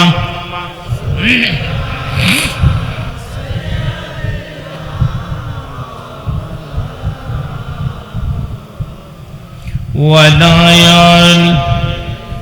ও মুসলমান দাঁড়াও দেখি, সাথে নিয়ে যাও কোরআন খানি, বলো সাথে নিয়ে যাও কোরআন খানি, বলো ও মুসলমান দাঁড়াও দেখি সাথে নিয়ে যাও কোরআন খানি, বলো সাথে নিয়ে যাও। গরু বিপাদে অন্ধকারে, গরু বিপাদে অন্ধকারে, কুরআনই হবে তোমার আলোর বাতি। ও মুসলমান দাঁড়াও দেখি সাথে নিয়ে যাও কোরআন খানি, বলো ও মুসলমান সাথে নিয়ে যাও কোরআন খানি, বলো সাথে নিয়ে যাও। এ মুসলমান শোনো না, মনে আসেনি হযরত ওমর ফারুক বললেন কি অবস্থায় দেখলা? বলে তার ঘটনা এইরকম, দেখতে শুনতে এইরকম। বলে আমাকে নিয়ে যাও, নিশ্চিত আমার নবীর সাহাবী। সে কেন কান্দন করছে? সে তো কোনো অপরাধ করে নাই, কোনো ভুল করে নাই, তবে সে কেন কাঁদছে? হযরত ওমর ফারুক গুটি গুটি পায়ে চলে গেলেন। মুসলমান হযরতে সালাবা রাদিয়াল্লাহু তাআলা আনহুর কদমের মধ্যে চলে গেলেন। বলেন সালাম দিলেন, আসসালামু আলাইকুম ভাই। বলে ওয়ালাইকুম আসসালাম। ভাই ওমর আপনি আসছেন? হযরত ওমর ফারুক বলে তোমাকে তো নবীজি খুঁজছে, তোমাকে তো পাওয়া যায় না। নবীজি তোমার কি করছে, খুঁজতেছেন? বলে আগে বলো আমার নবীর কাছে আমার বিরুদ্ধে কোনো আয়াত নাজিল হয়েছে কিনা, আমার বিরুদ্ধে কোনো হাদিসের কথা নবীজি বলছে কিনা, আমার বিরুদ্ধে কোনো অভিযোগ তোমাদের কাছে বলছে কিনা। বলে সালাবারে তুমি কি বলতে চাও? বলে আগে আপনার কাছে জানতে চাই, আমি অপরাধী, আমি অপরাধ করেছি, আমি নবীর সামনে মুখ দেখাবো কেমনে, আল্লাহর দরবারে আমি মুখ দেখাবো কেমনে? আগে বলো আমার বিরুদ্ধে কোনো অভিযোগ আছে কিনা। বলেন না না, উনাকে উঠাইতে গেলেন, উঠতে পারে না, গায়ের মধ্যে কোনো বল নাই। আল্লাহর নবীর সাহাবী হযরত ওমর ফারুক রাদিয়াল্লাহু তাআলা আনহু ডাক দিলেন ডাকালদেরকে, রাখালেরা রে আয় আয়, এই লোকটাকে উঠাও।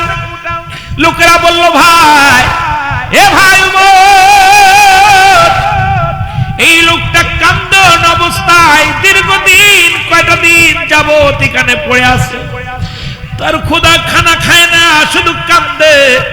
কান্না দেখে আমরা কি করলাম, আমরা বকরি থেকে দুধ দন করলাম, এটা একটা পাতিলের মধ্যে নিয়ে ওনার হাতের মধ্যে দিলাম। এই পাতিলের মধ্যে যখন ওনার হাতের মধ্যে দুধখানা খাইতে দিলাম, দেখুন আর গায়ের মধ্যে কোনো বল না, উঠে দাঁড়াইতে পারে না, গায়ের মধ্যে বল না, থরথর করে কাঁপে। আমরা একটু বকরি থেকে দুধ দন করে ওনাকে দিলাম, ওনার চোখের পানিগুলো পড়ে দুধের মধ্যে পানি পড়তে লাগলো। উনি এমন কান্না কাঁদতেছিল, ওই পাতিলের মধ্যে চোখের পানিগুলো ঝরঝর করে পড়তে, বলা যাবে না আল্লাহু আকবার। হযরত ওমর ফারুক বলে আমার সঙ্গে চলে। ওনাকে উঠাইয়া ঘাড়ের মধ্যে একখানা হাত দিয়ে ওনাকে নিয়ে গেলেন রাসূলুল্লাহর দরবারের মধ্যে, আমার নবীর কদমের মধ্যে নিয়ে গেলেন। নবীজি ডাকতে বলেন সালাবারে তুমি এত কান্নাকাটি করো কেন?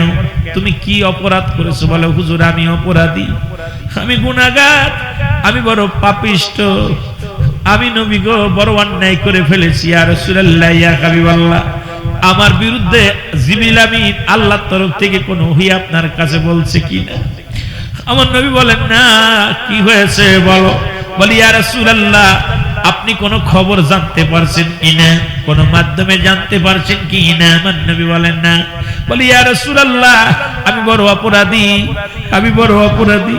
ইয়া রাসূলুল্লাহ, ইয়া হাবিবাল্লাহ, নবী গো বেগানা মহিলা চেহারা দেখা হারাম, আপনি তো ওয়াজ করেছিলেন, সেই ওয়াজের অনুযায়ী ছিলাম আমি। হুজুর আপনার কদম থেকে যাইতে এই মহল্লার মধ্যে প্রবেশ করেছিলাম, আমি দেখতে হঠাৎ করে এক বাড়ির সামনে দিয়ে যাইতেছিলাম, দেখি একটা মেয়ে গোসল করতেছেন, ওই কাপড়টা গোসলখানা থেকে কাপড়টা সরে গেছে, ওই মেয়েটাকে আমি উলঙ্গ অবস্থায় দেখে ফেলেছি। ইয়া রাসূলুল্লাহ, কাপড় গায়ে ছিল না, আমি দেখে ফেলেছি, আমি অন্যায় করেছি। ইয়া রাসূলুল্লাহ, আমি তো জাহান্নামী হয়ে গেছি, আমি বড় পাপিষ্ট হয়ে গেছি, গুনাহগার হয়ে গেছি। ইয়া রাসূলুল্লাহ, ইয়া হাবিবাল্লাহ, আমার আল্লাহ কি আমাকে ক্ষমা করবে? আমার আল্লাহ কি আমাকে maaf করবে? এ ভাই, এই ভয়ে যদি সাহাবীরা কাঁদতে পারে, আর তুমি পরের মেয়ে নিয়ে রেস্টুরেন্টে ওঠো, পরের মেয়ে নিয়ে তুমি পরের হোটেলে নিয়ে যাও, তুমি পরের মেয়ের হাত ধরে ঘোরাঘুরি করো, পরের মেয়ের সর্বনাশ করো। এ মুসলমান, তোর যদি প্রয়োজন হয় বিবাহ করে নে। এ মুসলমান, শুনে নাও, আজকে দুনিয়ার মধ্যে শুধু শুধু শুধু হারাম কাজ, জিনা ব্যভিচার, শুধু বিনজানি জিনা আর ব্যভিচার, জিনা আর ব্যভিচার, এই অন্যায় অপরাধে গোটা পৃথিবীটা ভরে গেছে। জোরে বলেন ঠিক কিনা? আইরে পরের মেয়ে, পরের ছেলে, তুমি পরের ক্ষতি করতেছো। তোমার মায়ের হাত যেদিন ধরবে, আজকে আমি পরের বোর হাত খর সর্বনাশ করতেছি, তুমি চিন্তা করছো লাভবান হয়েছে, তোমার বড় হাত ধরবে একজন, বাঁচা সম্ভব না। ওটা তো পরের মেয়ে না, তুমি মনে করো আমার মেয়ে, তুমি পরের মেয়ে মনে করছো, আহা কত মজা পাচ্ছ, গল্প করতেছো, ফুল দিতেছো, গল্প করতেছো মোবাইলে, কত আড্ডা মারতেছো। তোমার মেয়ের যেদিন তোমার মেয়ের সাথে গল্প করবে, সেদিন বুঝবা। একটা আঙ্গুল দেখাইতেছো, চারটা তোমার দিকে। সুতরাং তুমি তোমার ভাইয়ের সর্বনাশ করতেছো, তোমার বোনের সর্বনাশ করতেছো, তোমার সর্বনাশ তুমি ডেকে আনতেছো। জোরে বলেন ঠিক কিনা? কষ্ট, বড় কষ্ট। আমার ভাইয়েরা, আমার বন্ধুরা, এই কথা বলিয়া হযরত সালামা রাদিয়াল্লাহু তাআলা আনহু উনি জমিনের মধ্যে পড়ে গেলেন। নবীজি বললেন, আমার সাহাবীরা রে, তোমরা তোমার ভাইয়ের জন্য দোয়া করো, তোমার ভাই আর দুনিয়ার মধ্যে বেশিক্ষণ নাই। আল্লাহু আকবার বলেন। তাড়াতাড়ি দোয়া করো। নবীর সাহাবীরা পাশে দাঁড়ায়া দাঁড়ায়া দোয়া করতে লাগলেন। কিছুক্ষণের মধ্যে আজরাইল আলাইহিস সালাম জমিনের মধ্যে আগমন করলেন। হযরত সালামা রাদিয়াল্লাহু তাআলা আনহুর জবানটা কি করলেন, জানটা বাইর হয়ে গেলেন, রূহটা বাইর হয়ে গেলেন, এই দুনিয়া থেকে বিদায় হয়ে গেলেন। নবীজি বললেন, তোমরা গোসল করাও, তাড়াতাড়ি গোসল করাও, দাফন করাইতে হবে। কাফনের কাপড় আনা হলো, গোসল করানো হলো। নবীজি জানাজার নামাজের ইমামতি করলেন। ইমামতি করে বললেন, তোমরা তোমার ভাইয়ের লাশখানা কাঁধে নাও, ওই না জান্নাতুল বাকির মধ্যে রওনা হয়ে যাও, ওখানে তাকে দাফন করা হবে। মুসলমান শুনে নেন, দিলের কান্ডে লাগান, শুনে নেন। এবার যখন সাহাবীরা লাশখানা কাঁধের মধ্যে নিয়ে জানাজার নামাজ পড়ায়া যখন গোরস্থানের দিকে রওনা হয়ে গেছে, এ মুসলমান শুনে নাও, দিলের কান্ডে লাগা, শোনো। আল্লাহ নবী আস্তে আস্তে করে হাঁটে। হযরত উমর ফারুক রাদিয়াল্লাহু তাআলা আনহু নবীকে ডাক দিয়ে বলে, ইয়া রাসূলুল্লাহ, ইয়া হাবিবাল্লাহ, বিয়াদবি মাফ করবেন, আমি আপনার কাছে কিছু জানতে চাই। হযরত উমর ফারুক ডাক দিয়ে বলে, ইয়া রাসূলুল্লাহ, ইয়া হাবিবাল্লাহ, আমরা তো সীমিত মানুষ, সালাবা রাদিয়াল্লাহু তাআলা লাশখানা নিয়ে যাই, এই দেহখানা দাফন করার জন্য আমরা কয়েকজন সাহাবীদের কাঁধে নিয়ে যাই, কিন্তু আপনি গুটি গুটি পায়ে হাঁটেন, আস্তে আস্তে করে হাঁটেন, কারণটা কি? ইয়া রাসূলুল্লাহ, ইয়া হাবিবাল্লাহ, আমার নবী মিষ্টি একটা হাসি দিয়ে বলেন, সাহাবীরে, তোমরা দেখছো গুটি গুটি কয়েকজন গুটি মানুষ, না রে সাহাবী না, তুমি শুনে নাও, আমার সালাবারা জানা যায় অসংখ্য ফেরেশতা, ওই আসমানের ফেরেশতা আমার সালাবার জানা যায় হাজির হয়ে গেছে। জোরে জোরে চিল্লায় বলেন মারহাবা। এই সাহাবীরা শুনে নাও, শুনে নাও, অসংখ্য ফেরেশতারা, তাদের ভিড়ে আমি হাঁটতে পারছি না, এই জন্য আমি আস্তে আস্তে যেতেছি। সুবহানাল্লাহ বলেন না? অসংখ্য ফেরেশতারা আমার সালাবারে জানাজে হাজির হয়ে গেছে, তার দোয়ার জন্য, মাগফিরাতের জন্য অসংখ্য ফেরেশতারা দোয়ায় শরীক হয়ে গেছে। আমি নবী এই জন্য আস্তে আস্তে করে রওনা দিয়েছি, আস্তে আস্তে করে হাঁটি। এ মুসলমান, এমন সময় জিবরিল আমিন এসে বলে, ইয়া রাসূলুল্লাহ, ইয়া হাবিবাল্লাহ, পৃথিবীতে একমাত্র আপনার সালাবা শুধু এক নজর বেগানা মহিলা আর ওই উলঙ্গ অবস্থায় গোসল করা দেখে ফেলেছে, এর জন্য কান্দনগত অবস্থায় জীবনটা দিয়ে গেছে। ইয়া রাসূলুল্লাহ, ইয়া হাবিবাল্লাহ, আমার আল্লাহ রাব্বুল আলামিন হুকুম দিয়েছে, অসংখ্য ফেরেশতারা তারা জান্নাতটাকে সুসজ্জিত করতেছে, অসংখ্য ফেরেশতারা অপেক্ষা আছে আপনার সালাবাকে স্বাগতম জানাইয়া দুলহান দুলানির মতো, যেমন বাসর ঘরে দুলহান দুলানি থাকে। ইয়া রাসূলুল্লাহ, ইয়া হাবিবাল্লাহ, আপনার প্রিয় সাহাবীকে ওই জান্নাতি ফেরেশতারা অপেক্ষা আছে, কখন তারে নিবে, সবাই অপেক্ষা আছে। ইয়া রাসূলুল্লাহ, ইয়া হাবিবাল্লাহ, সবাই তাকে দেখে আনন্দ পায়। ইয়া রাসূলুল্লাহ, ইয়া হাবিবাল্লাহ, যে ব্যক্তি ইসলামকে এত ভালোবাসতো, ইয়া রাসূলুল্লাহ পাপকে এত ভয় করত, পৃথিবীর মধ্যে আপনার সাহাবীদের মধ্যে এমন কজন আছে ইয়া রাসূলুল্লাহ ইয়া হাবিবাল্লাহ, আমরা বড় আশ্চর্য হয়ে গেছি। আপনার সাহাবী একটা ভুল শুধু চোখ দিয়ে দেখার কারণে জীবনটাকে বিলিয়ে দিল, শেষ করে দিল। এত ভয়, এত মহব্বত, এত আন্তরিকতা ইয়া রাসূলুল্লাহর কারণে আমার আল্লাহ একটা নয়, দুটি নয়, আল্লাহ তাআলা 8টা জান্নাতি দরজা খুলে রাখছে ইমানদারদের জন্য। যেমন খুলে রাখছে আল্লাহ নিজেই তো ঘোষণা করেন, বিসমিল্লাহির রাহমানির রাহিম,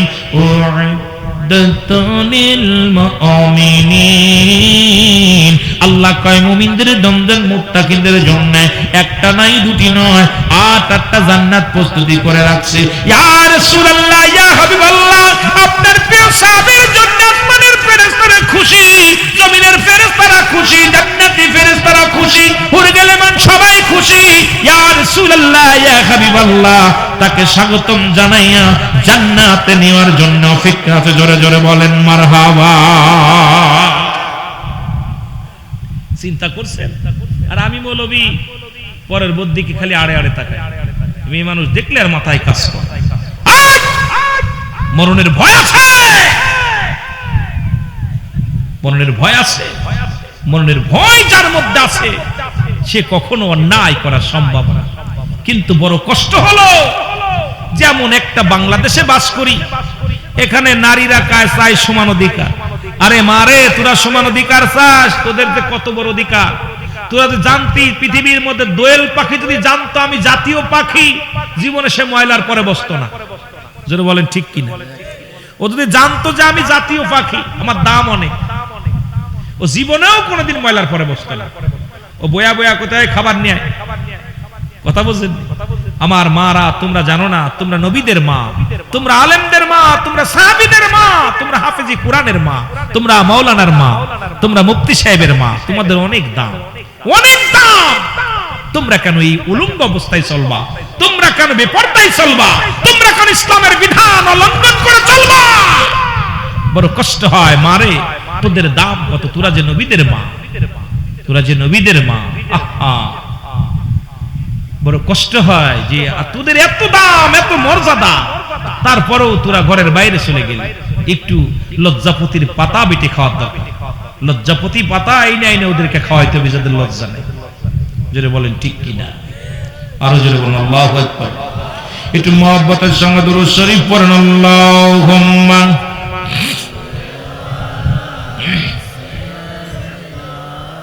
হাই হাই ওয়ালা আলি সাইয়্যিদিনা,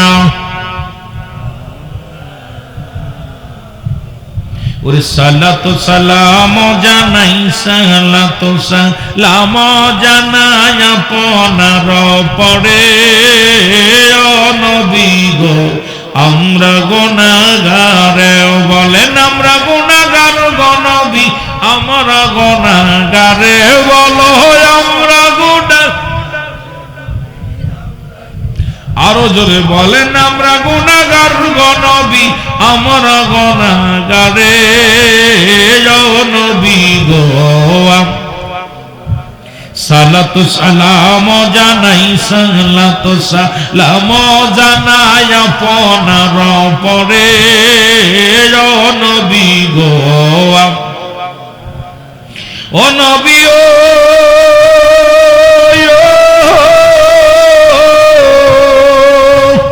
এই হুলাইলের আশিক গনে আপনার প্রেমে কাঁদে। ও নবী ও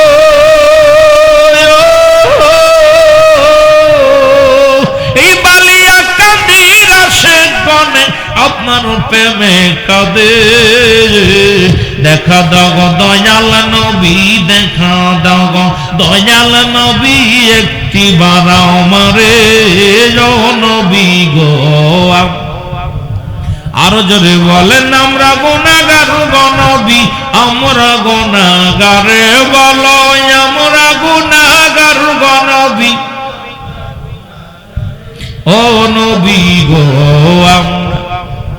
আরো জোরে সালাত সালাতু সালাম জানাই সালাতু সালাম জানাই আপনার ও নবী গো ও নবী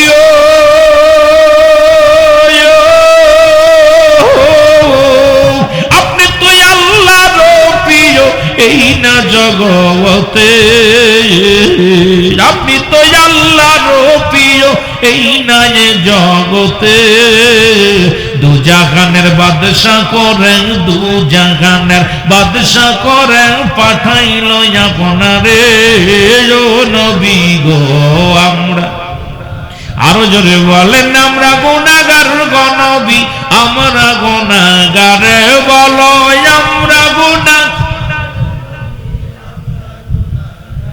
ও নবী গো আমরা সালাতু সালাম জানাই সালাতু সালাম জানাই আপনার পড়ে ও নবী গো ও নবী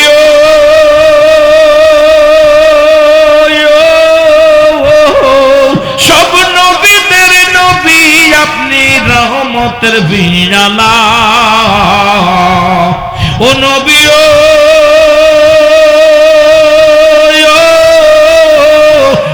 সব নবীদের নবী আপনি রহমতের বিনালা আল্লাহ তাআলা গাইজে শুধু আল্লাহ তাআলা গাইজে শুধু শান যে আপনার ও নবী গো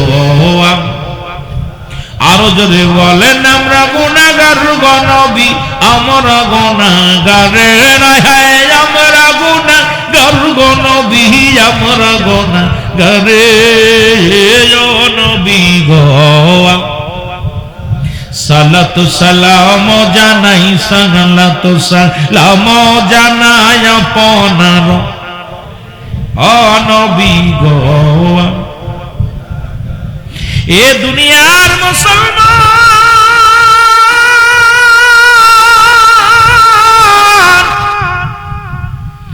নবীর একজন প্রিয় সাহাবী যুবক সাহাবী রে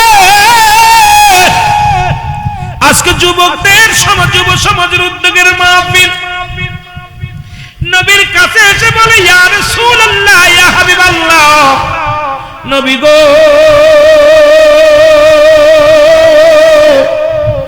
আমারে আপনি তওবা করে দেন আমার আল্লাহ যেন আমারে মাফ করে দেয় যুবক ভাইরা রে আজকে মাহফিল দিছি একটু শুনে নাও ও যুবক ভাইরা শুন নবী বলেন ও আমার সাহাবী তুমি তওবা করো আল্লাহ মাফ করে দিবে যুবক সাহাবী বলে নবী গো ও মায়ার নবী আমি ক্ষমা চাইব কেমনে আমার আল্লাহ আমারে মাফ করবে না আমার আল্লাহ আমারে মাফ করবে না নবী কয় সাহাবী তুমি এমন কি অন্যায় করেছো মাফ চাও মাফ চাও সাহাবী বলে নবী গো আমার মন বলে আমার গুনাহ আমার আল্লাহ মাফ করবে না আমি এত বড় অপরাধী আমি এত বড় গুনাহগার আমার মতো পাপী আর দুনিয়ার মধ্যে আর কেউ নাই আমারে কি আমার আল্লাহ মাফ করবে নবী বলেন সাহাবী রে ক্ষমা চাও মাফ চাও আমার আল্লাহ মাফ করে দিবে সাহাবী কান্দে ও যুবক কান্দে শুধু কান্দে আর কান্দে নবী বলেন যুবক রে তুমি কেমন কি অন্যায় করেছো নবী গো এই মক্কা মদিনার জমিনে কাপনের কাপড় চুরি হতো নবী গো কবর থেকে মানুষের লাশের কাপনের কাপড় চুরি হতো নবী গো নবী কয় হ্যাঁ ও সাহাবী ও যুবক কি বলতে চাও বলো হুজুর ওই কবর থেকে কাপনের কাপড় চুরি হতো ওই কাপনের কাপড়গুলো আমি চুরি করেছি ইয়া রাসূলুল্লাহ ইয়া হাবিবাল্লাহ নবী ডাকতে বলে যুবক রে দুনিয়ার মধ্যে আর কোনো কাজ পাও নাই তুমি শুধু ওই মরা মানুষের শেষ টুকরা শেষ সম্বল হলো কাপনের কাপড় এটা তুমি চুরি করেছো তুমি কি একবার মুসলমান শুনে নাও তোমার কি একবার চিন্তা হয় না কেন তুমি কাপড়ের কাপড় চুরি করলে দুনিয়ার মধ্যে কি আর কোনো কাজ পাও না যুবক বলে ইয়া রাসূলুল্লাহ আল্লাহ কি আমারে maaf করবে আমার আল্লাহ কি আমারে maaf করবে নবী বললেন, যুবক রে, তবে তুমি আল্লাহর কাছে তওবা করো, মাফ চাও, আমার আল্লাহ তোমারে মাফ করে দিবে। যুবক বলে, নবী গো, আমার মন বলে আমার গুনাহ আমার আল্লাহ মাফ করবে না। নবী কয়, যুবক রে মাফ চাও। যুবক রে তুমি মাফ চাও কেন? নবী গো, আমি শুধু কাপড়ের কাপড় চুরি করি নাই, অনেক দিন যাবত মক্কা মদিনায় কোনো কাপড়ের কাপড় চুরি কোনো মানুষ ইন্তেকাল করে না, আমিও কাপড়ের কাপড় চুরি করতে পারি না। নবী গো, আমি অপেক্ষা আছি কখন মানুষ মারা যাবে রে, আর কখন আমি কাপড়ের কাপড় চুরি করব। হঠাৎ শুনতে পাইলাম এই মহল্লার মধ্যে একটা মানুষ মারা গেছে। নবী গো, একজন সুন্দরী মহিলা মারা গেছে।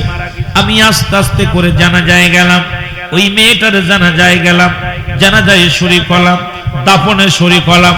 নবী গো, যখন মানুষগুলো যার যার ঘরের মধ্যে চলে গেল, রাত নেমে আসলো। গভীর রাত্রে আমি গুটি গুটি পেয়ে গোরস্থানে চলে গেলাম, যাইয়া গোরস্থানের মাটিগুলো খুঁড়লাম। ওই মাটি খুঁড়িয়া ওই যুবতীর গায়ের কাপড়গুলো খুলে নিয়ে, যখন আমি তার কাপড়গুলো খুলে নিয়ে কবর থেকে উঠতেছিলাম, ইয়া রাসূলুল্লাহ, ইয়া হাবিবাল্লাহ, কে যেন আমারে ডাকতে বলে, যুবক, সারা জীবন শুধু কাপড়ের কাপড় চুরি করলাম, আজকে যে যুবতীর কবরের মধ্যে ঢুকছো, একবার তাকায়া দেখ, তাকায়া দেখ, এই পৃথিবীর সর্বশ্রেষ্ঠ সুন্দরী মহিলা, একবার তাকায়া দেখ, তার সঙ্গে জিনা কর, পৃথিবীর কেউ তোরে বাধা দিবে না, পৃথিবীর কোন মানুষ জানবে না তুমি অন্যায় কর, অন্যায় কর। তখন আমি সঙ্গে সঙ্গে ওই যুবতীর মুখের দিকে তাকাইলাম, ইয়া রাসূলুল্লাহ, ইয়া হাবিবাল্লাহ, দেখে আমি তার রূপ যৌবন দেখে পাগল হয়ে গেলাম। সঙ্গে সঙ্গে ওই মরা মানুষের সঙ্গে কবরের ভিতরে জিনা করলাম। ইয়া রাসূলুল্লাহ, ইয়া হাবিবাল্লাহ, আজকে কথাগুলো না বললে নয়। এই ওয়াজটা আমরা পড়েছি আমি জাইলা জামানার, সেই অন্ধকার জামানার ওয়াজ। কিন্তু বাংলাদেশে ঢাকা মেডিকেল কলেজ হাসপাতালে মুসলমান মর্গে জিনা হয়। ঢাকা, শুধু ঢাকা নয়, চট্টগ্রাম মেডিকেল কলেজ মর্গে হাসপাতালে জিনা হয়। মারা গেছে বিষ খাইয়া, আলামত পাওয়া যায় জিনার। মারা গেছে গলায় ধরে নিয়ে, আলামত পাওয়া যায় জিনার। ডাক্তারেরা চিন্তায় পড়ে গেলেন, সড়ক দুর্ঘটনায় মারা গেল, জিনা হলো কখন? বিষ খেয়ে মারা গেল, জিনা হলো কখন? এই দুনিয়ার মধ্যে গলায় রশি নিয়ে মারা গেছে, জিনা হলো কখন? এরপরে ডাক্তারেরা কি করলো? এ মুসলমান শোনো, এবার তারা পর্যবেক্ষণ করতে লাগলো। সিসি ক্যামেরা লাগানো হলো, লাগানোর পর ডোমরে যখন ধরলো, ঢাকা মেডিকেল কলেজের ডোমরে যখন ধরলো, উনি একজন নয়, দুজন নয়, উনি স্বীকার করলেন আজ পর্যন্ত শত শত নারী যারা বিষ খেয়ে মারা যায়, গলায় ধরে নিয়ে মারা যায়, এই সুন্দরী মেয়েগুলো যখন লাশ কাটা ঘরে আনে, তাদের সঙ্গে আগে আমরা জিনা ব্যভিচার করে নি। আরে আমি জাহিলা জামানায় কবরে জিনা হয়েছে, আর বাংলাদেশে ঢাকা মেডিকেল কলেজে জিনা হয়, চট্টগ্রাম মেডিকেল কলেজ মর্গে জিনা হয়। তাহলে কোন দেশে বাস করে রে মুসলমান?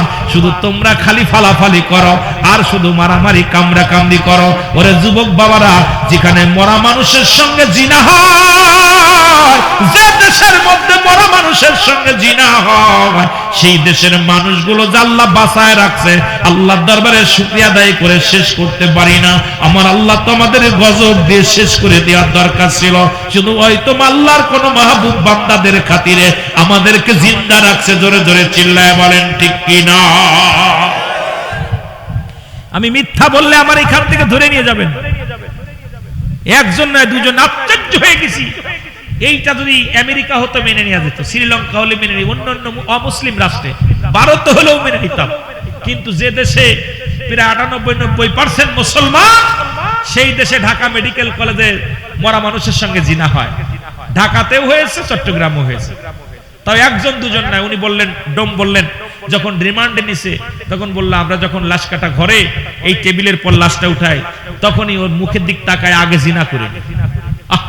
যুবতী মেয়েগুলো, যেগুলো অল্প বয়সী মেয়ে যারা মারা গেছে, তা যে মরা মানুষের সঙ্গে জিনা করতে ভয় পায় না, সে দেশের আবার কিসের মুসলমান? খালি পারাপারি করে আর খালি ঠেলাঠেলি শুরু করছো।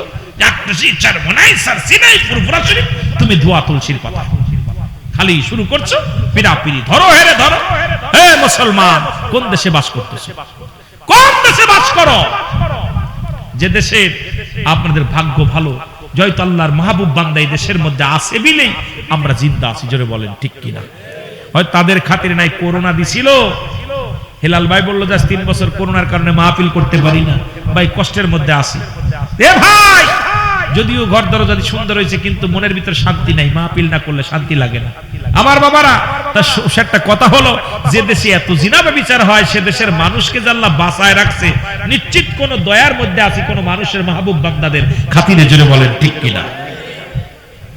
আহা, এগুলো দেখবেন, দেখে চিন্তা করবেন কোন দেশে বাস করতেছে, ইসলাম কোথায়। আজকে এর বিরুদ্ধে কোন মৌলবী সাহেব, মুফতি সাহেব রাস্তায় নামে না, এত পীর সাহেবের মুরিদ, আরে বাবারে কমিটির অভাব নাই, রাস্তাঘাট সব অবরোধ করে ফেলে, কিন্তু এই যে এর বিরুদ্ধে কোনো অভিযোগ কোন মানুষ আর প্রতিবাদ করতে পারে, কারণ প্রতিবাদ আসে না, হাতে চুরি নিয়ে বসে আছে, হাতে চুরি নিয়ে বসে আছে।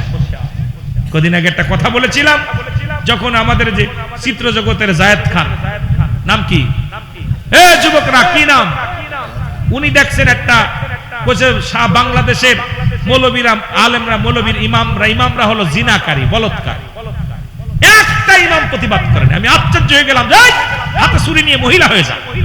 বাংলাদেশের যতগুলো মসজিদ আছে প্রতিটি ইমাম যদি রাস্তায় নামে, তুই তো নিজেই নগণ্য, জায়েদ খানকে ভালো মানুষ, যে চিত্র জগতে প্রোগ্রাম করে, সে কি চরিত্র ভালো তার? এই কথা কয় না কেন? বেগানা মহিলা নিয়ে হাত ধরে নাচানাচি করে, কথা কয় না কেন?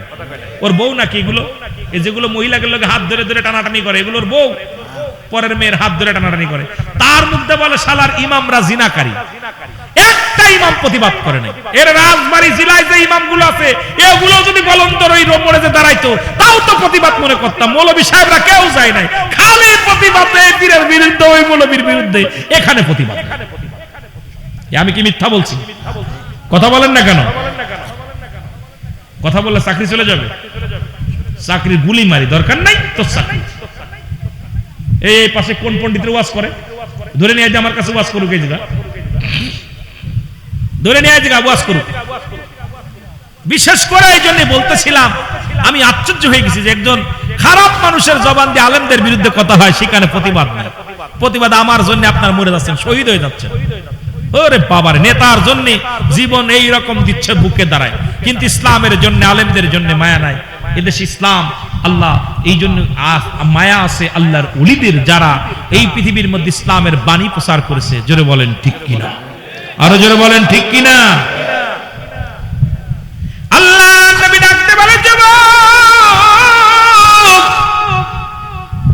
তারপরে কি হলো বলে, ইয়া রাসূলুল্লাহ, ইয়া হাবিবাল্লাহ, আমি কবরের মধ্যে জিনা করে লাফতে উঠলাম, মনে আসেনি? লাফতে উঠলাম, কে যেন কবরের ভিতরে থেকে বলছে, যুবক তুমি আমার সাথে অপরাধ করলাম নাই করলা, আজকে আমি তোমারে বাধা দিতে পারলাম না, আমি আল্লাহর আদালতে মামলা দিলাম, তোমাকে একদিন মরা লাগবে, কবরে আসা লাগবে, আমার আল্লাহ যেন কোনদিন তোমারে মাফ না করে। জোরে জোরে চিল্লায় বলো আল্লাহু আকবার। ইয়া রাসূলুল্লাহ, এরপর আমি বাড়ি গেছি, গোসল করছি, খাওয়া দাওয়া করছি, কিন্তু রাত্রে ঘুমাইতে পারি না। কে যেন বারবার বলে, যুবক তোমাকে মরা লাগবে, আমি আল্লাহর আদালতে মামলা দিলাম, আল্লাহ যেন মাফ করেন। ইয়া রাসূলুল্লাহ, আমার কি আল্লাহ মাফ করবে? আমারে মাফ করবে? আমার তওবা করেন নবী গো, আমার জন্য আল্লাহ মাফ করে দেন। আল্লাহ নবী বলেন, যুবক দূর হয়ে যা, আমার কদম থেকে দূর হয়ে যা। যুবক কাঁদতে কাঁদতে বাইর হয়ে গেলেন। একদিন নয়, দুদিন নয়, 40টা দিন অজারে নয়নে কান্দে, অজারে নয়নে কাঁদতে কাঁদতে চোখের পানি পড়ে কঙ্কাল হয়ে গেলেন। খানা খায় না, পানি খায় না, শুধু জমিনের মধ্যে ধুলা বালির মধ্যে গোড়ায় আর কান্দার বলে, আল্লাহ আমাকে মাফ করে দাও, আল্লাহ মানে মাফ করে দাও। এই চোখের পানিগুলো পুড়ে পুড়ে গা হয়ে গেলেন। এ মুসলমান শুনে নাও, এই কান্না দেখা পর আমার আল্লাহ পাক দয়া করে তারে মাফ করে দিলেন। ইলহাম পাইলেন, যুবকরা যাও নবীর কদমের মধ্যে যাও, খাস তওবা করো, আল্লাহ তোমারে মাফ করে দিয়েছে। যুবক দৌড়ে আসলেন নবীর কদমের মধ্যে। মুসলমান শুনে নবী বললেন, যুবক তুমি আবার কেন আসছো? বলে, নবী গো, আপনার কদম থেকে যদি বিতাড়িত হয়ে যায়, কারণ আপনাকে আল্লাহ দিয়েছে, মা আরসালনাকা ইল্লা রাহমাতাল লিল আলামিন।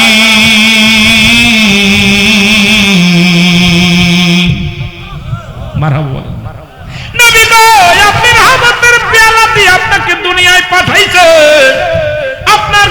থেকে যদি দূর হয়ে যায় নবী গো কোথায় জায়গা পাবো? কোথাও জায়গা পাবো না নবী গো। নবী গো আপনার কদম থেকে আমারে বিতাড়িত করবেন না। আমার আল্লাহ পাক আমার হাবিব ইলহামের মাধ্যমে আমার নবীর ওহীর মাধ্যমে জানায়া দিলেন, আমার নবী কয় তওবা কর যুবক, তওবা কর। যুবক ৪০ দিন কেঁদে কেঁদে মাপ চাইল, তারপরে আল্লাহর দরবারে মাপ পাইল, ক্ষমা পাইল। এত জিনা করো, এত ব্যভিচার করো, ক্ষমা চাও, কোন দিন যেন কবরের ডাক এসে যায়। এই জন্য বেশি বেশি করে তওবা করবা। সকাল সন্ধ্যা কানবা, চোখের পানি ছেড়ে কানবা, হাসপাকো হাসপাকো, খালি কাঁদবা, চোখের পানি ফেলবা। আল্লাহ আমি অপরাধী, আল্লাহ আমি অপরাধী, আল্লাহ আমি গুনাহগার, আল্লাহ আমি নালায়েক, আল্লাহ আমি অপরাধী, আল্লাহ আমি মহাপাপী, আল্লাহ আল্লাহ আমি অপরাধী। আল্লাহর দরবারে গোপনে গোপনে কাঁদো, গোপনে গোপনে রাত্রে জাগিয়া জাগিয়া তাহাজ্জুদের নামাজ পড়ো। আর রাতের অন্ধকারে চোখের পানি ছেড়ে ছেড়ে বুকটা ভিজায় ফেলো, দাড়িগুলো ভিজায় ফেলো, জায়নামাজগুলো ভিজায় ফেলো। যদি আমার মাওলা মাফ করে দেয় তাহলে আপনার আমার জীবন ধন্য। আর যদি মাফ না করে জাহান্নাম থেকে বাঁচা সম্ভব নয়। ঠিক কিনা? একটু কাঁদবেন, বসে বসে বেশি বেশি কাঁদবেন, চোখের পানি ছেড়ে। যখন মানুষ নির্জন হয়ে যায়, আপনি ওই সময় আনন্দ ফুর্তি না মেরে মোবাইল দেখেন, আহারে রাত 1টা 2টা পর্যন্ত মোবাইল টেপেন। এগুলো বন্ধ করে দিয়ে একটু রাতের জায়নামাজে 2 রাকাত নামাজ পড়ে গভীর রাত্রে চোখের পানি ছেড়ে কাঁদবেন। আল্লাহ গো, না জানি আজকে রাত আমার শেষ হয়ে যাবে, না জানি ফজর পর্যন্ত বাঁচবো, আমাকে এখন আজরাইল ডাক দিতে পারে, আল্লাহ তুমি আমাকে ক্ষমা করে দাও। একটু আল্লাহর দরবারে কাঁদবেন, রোনাজারি করবেন। চোখের পানি আল্লাহর কাছে প্রিয়। চোখের পানি যে চোখ দিয়া মাছের চোখের মতো পানি বাইরে পায়, কবরের ভয়ে, জাহান্নামের ভয়ে এই চোখ দুটি আল্লাহ জাহান্নামের আগুন থেকে বাঁচায় দেয়।